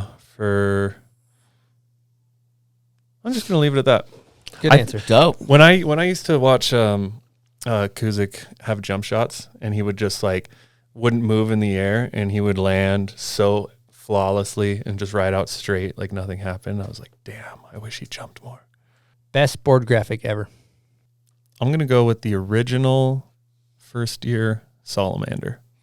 Holy shit. I drew that. Yeah. Wow. Thanks, Props, buddy. dude. That means Chris is the best artist in snowboarding? Yeah. Is that where we're going? Yeah. Fucking A. I guess, Chris. well, it's me or Jed. We each had one. So which one? I was kind of in it, and I saw it come to life, that project, and it was just so pure and childish and fun, and I just loved that board. Wow, buddy. That's both of them were good. Honor. That's an honor. Yep. Okay. Best snowboard video ever made. Ooh. My favorite snowboard movie is Decade, because it was the first one that I got, and I literally wore the tape out, rewinding it so many times on VHS. It stopped working. So I guess that would be the one closest to my heart. And best of all time, I'm just gonna say Art of Flight. The Shard of Flight. Good choice. I mean, for the time and the tricks and the cinematography and it was larger than life. It's true. Yeah, Shard of Flight. Great movie. You gonna say that when T. Ricky comes on? Yeah, Shard of Flight. Yeah. Yeah. My close friend, T. Ricky. Your close friend, your good bud? Yeah. You just unblocked my number recently, so that's pretty good. He finally took you off block, huh?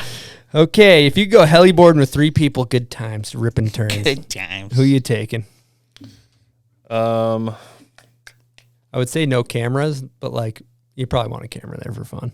I'd probably take my dad. Backcountry B. And I would take my lady Monica. Glad you said that one. Yeah. It could have been bad if you didn't say that. And we'll just throw out a random wrench in the system, and we'll go Big Mike. Big Mike. Wow. Kind of a random crew. It is. That is a very random crew, but I'd like to see the footage that comes from that. Yeah, Big Mike in the mix. Yeah. Okay. First try, go to step down backcountry clip trick. You're getting to a pat down, you can land it. Go to. Switchback 5. Worst trend in snowboarding.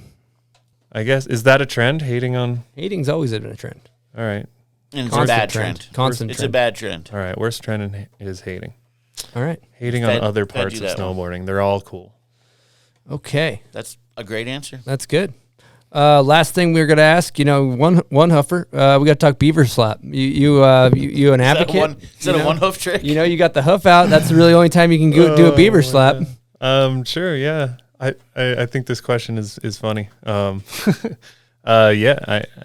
doesn't bother me either way. Well, it's actually, if we don't ask it, people get pissed. Really? Yeah, we've got feedback. I've been known to slap the beeve a little. Yeah. All right, buds. We almost missed it here. We did. We almost skipped over the best part of the show. Oh, no. He spilled pub beer all over himself for the listeners. Pub beer.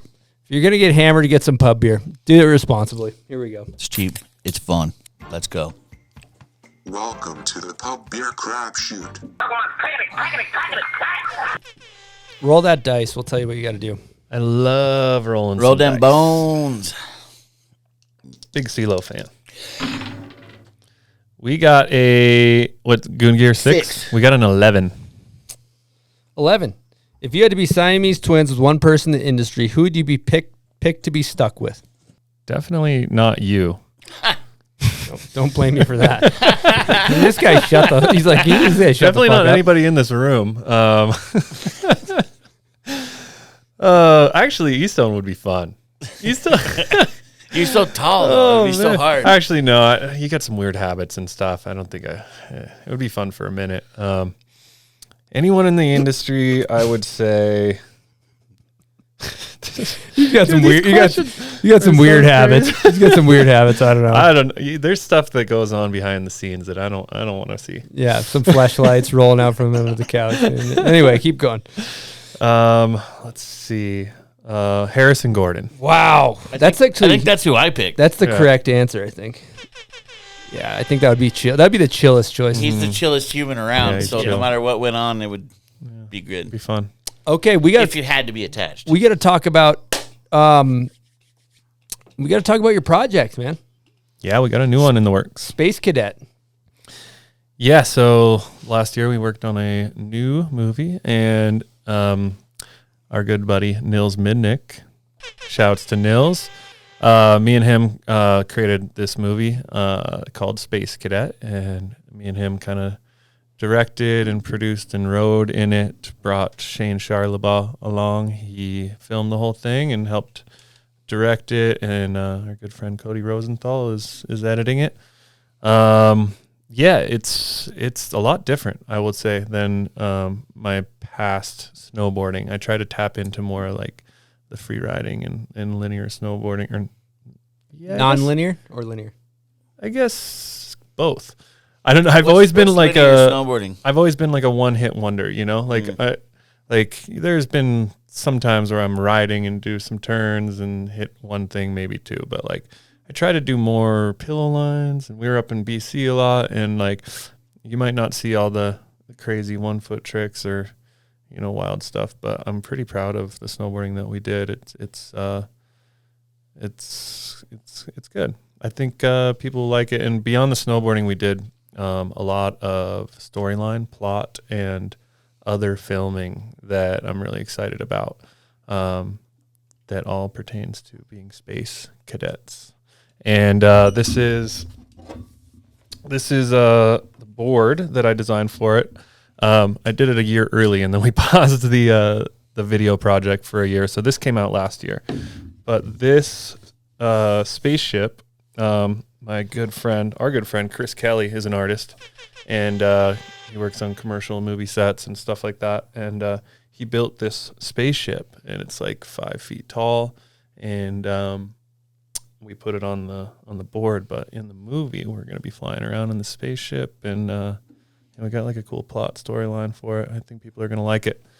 So I actually wanted to sign this and leave this with you guys. This love that for you guys. It's hanging in the office. That'd be awesome. And Bombhole Media Powerhouse. Whoops! Oh, toys are falling. We got a Huck doll falling off the wall there. JP Walker. Oh, JP. Dang, I remember these. Dang, things. Those things are sick. Dang shades. Yeah. So Bombhole Media Powerhouse is our media partner on it, and so it will come out on Bombhole's YouTube probably not too long after you hear this episode. Yeah, check it out. I haven't got a chance to see it, but I've heard your enders also super heavy from people. There's whispers. People are whispering. Whispers in the streets. Yeah. I'm excited to see the side plot stuff going on. The acting. It'll be a little sci-fi, mixed with a little snowboarding. Sci-fi in there. I'm a big sci-fi fan. You guys take that spaceship to Uranus, or where'd you guys take that thing? We went to beyond Uranus. Oh, you did. Oh, you guys went right beyond Uranus. Yeah. We went to the outskirts. Would you say you went to the outer rim? Oh, we might have blown through the outer rim. Yeah. Love blowing through the outer rim. Sounds like Bud's in the mid-show break earlier. Yeah. Blew through the outer rim there. But it was fun trying to actually film stuff beyond snowboarding, like actually conceptualize like a plot or like kind of a little storyline that definitely got condensed in the editing room because we're not very good actors. But I don't know. It was fun making it, I think people are gonna laugh. How fun was it filming the skits with Shane? Yeah, Shane is that's what he's born to do, I think. Yeah, he was awesome to work with, especially in the green screen shots were pretty fun, and he killed it on the skits. So how did Nils do? Did he put on for his city out there? Yeah, Nils kind of put on. The kid does not fall. I felt bad for him actually, having to film with me all year because we'd be like at a session and we'd like hit a jump and he'd land like 3 things in a row and I'd be like, all right, I'm going to need another 2 hours to try to battle this one trick while I lose my mind and you're getting hypothermia sitting up there. So I apologize. He's such a good trooper, He's though. a freak, dude. Oh, Yeah. he's positive. Fastest and he's kid like alive. Fastest kid alive. He He's never a great- falls. great You know what though? Let's cut him down a Great little bit. riding I partner. don't know if you've ever seen him shoot a basketball though, but I it haven't. is horrendous. So I just gotta take him down. We gotta focus on the we points build to him up. take him down. We build him up just to take him down. Well, he's the fastest kid alive on a snowboard, but he's actually pretty slow in real life. In real life. I actually forgot we have one guest question left. Let's do it. This is from none other than Scotty Stevens. Let me find this thing here. Okay, here we go. I'd like to do a sidebar that it took him about 5 tries. We had to cut out some of them were about 2.5 minutes of rambling. Just couldn't throw a question mark at the end of the question. Just kept Yes, I love kept this. going. But we got one good one. So here we go. Hey, buddy, what's up? It's Scott. I have a question for you. What is your favorite trick you've ever filmed? Second question is, what is your most proudest video part you've ever filmed? Third question would be, what is your favorite skate trick you've ever filmed? And last question would be, what is your favorite tramp trick you've ever have fun out there. I'm excited to listen. You got any more questions, bro? That is psychotic. Thank you, Scott. Shout out to Stevens. He is one of the biggest inspos to me and many others out there on the boards. Well, I kind of already went into some of these questions earlier, but I'll maybe change up some answers just to like kind of diversify a little bit, because I'm also all about diversification. Favorite trick I've ever filmed would be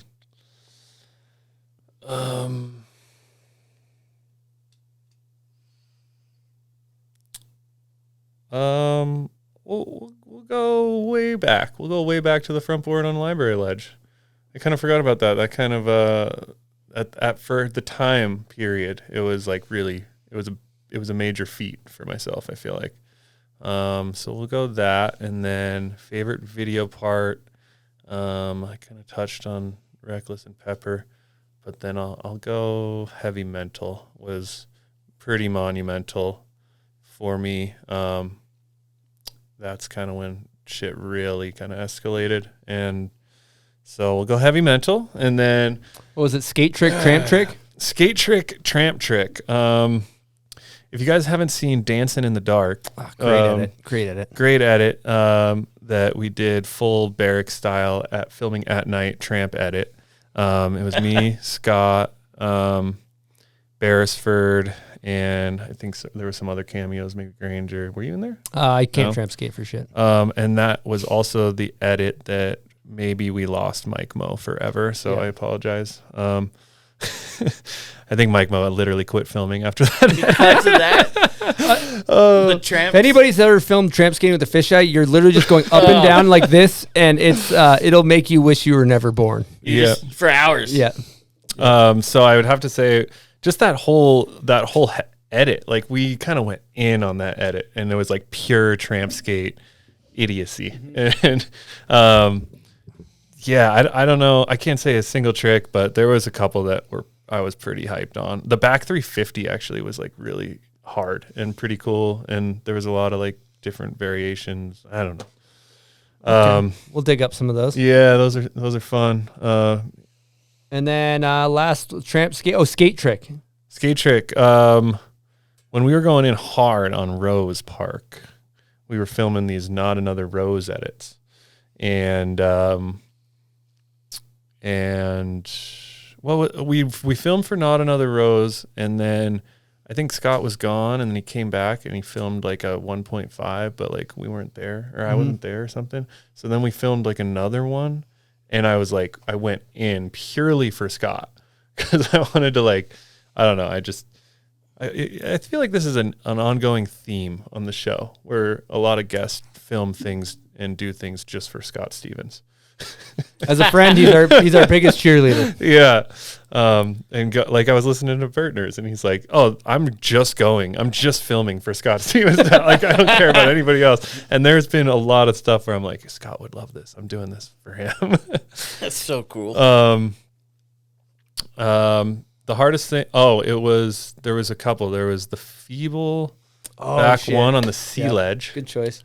And then it was ugly as hell, but it was like really, really hard for me. I did a back tail kickflip, big spin, and then I feebled the down rail. And then front tailing the handrail. That was like a big milestone for me. I've never like really been a handrail guy, but I tried to.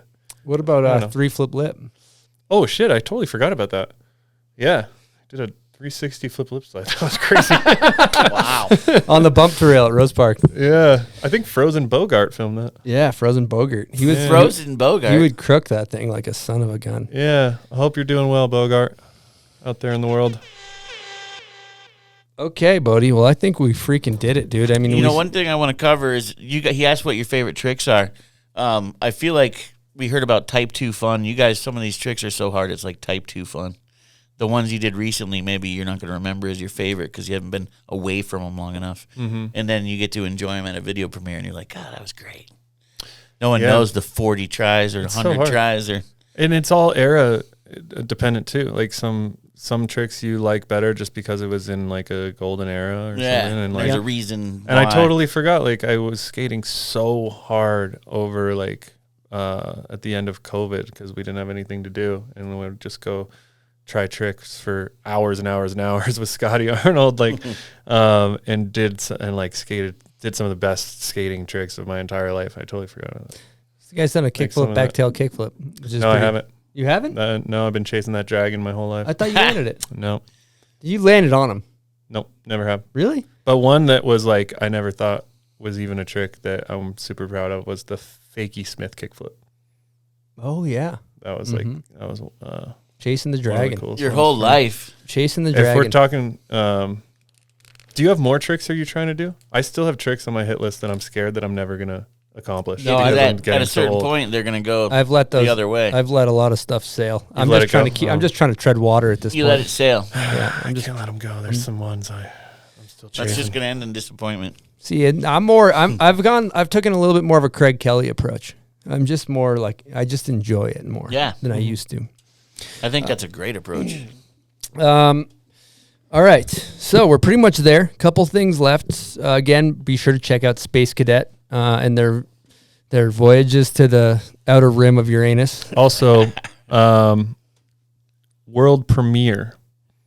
I mean, I'm sure you'll see it online before this comes out. On the net, if you will. On the net. But November 18th. Mark your calendars for the world premiere in Salt Lake City. When's your birthday?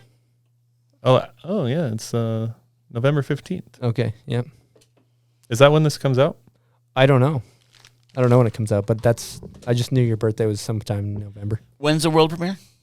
The world premiere of Space Cadet is November 18th. I think you said this came out on November 16th. Okay. And that's on the World Wide Web? It's actually on the net. On the net. It's on the net. That is the World Wide Web. Yeah. They're the same thing. It's on the World Wide Web. Okay. America Online. Here we go. So, last couple things. Setups. What board are you riding? Break it down. This last year, I was on the Solomon High Path a lot, which is this new board that was built by Nils Midnick, Victor Davier, and Wolfgang Nevelt. And it's a new all-around freestyle board that I'm really liking. And then the Solomon not hologram. It's the Highlander. I always get those confused. The Solomon Highlander, best binding I've ever ridden. I think it's the lightest one on the market. Soft heel cup, shadow fit tech. Once you go shadow fit, you'll never go back. That's what they say. Check them out. Do you do anything special to your setup? Yes. I just take the bite off the edge. I don't go full round. And I turn my heel cups to try to match my heel side edge. And then boot tech I do a lot. So I ride the 32 Team 2 wides. And first thing I do is rip the whole interlacing system out. I hate that.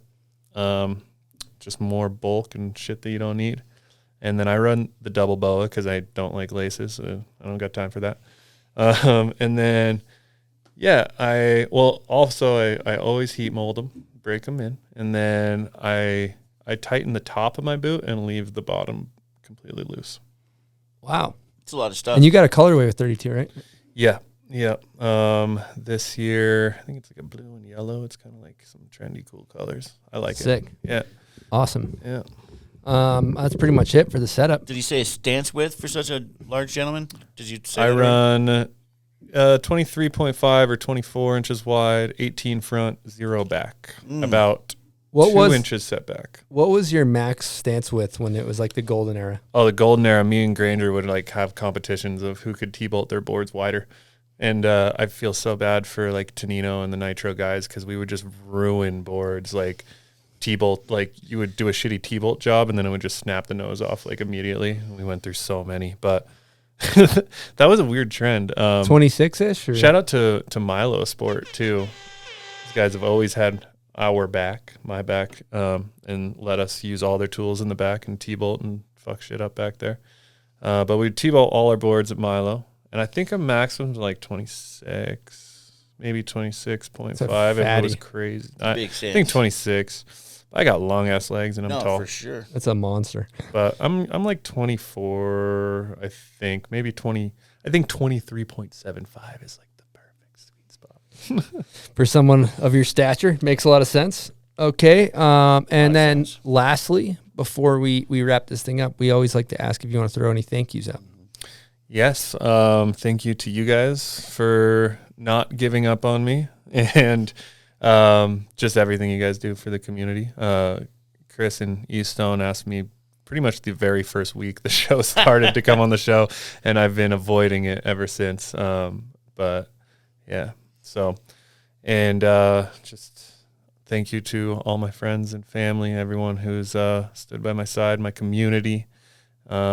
I love everybody in my bubble, and thank you, Snowboarding.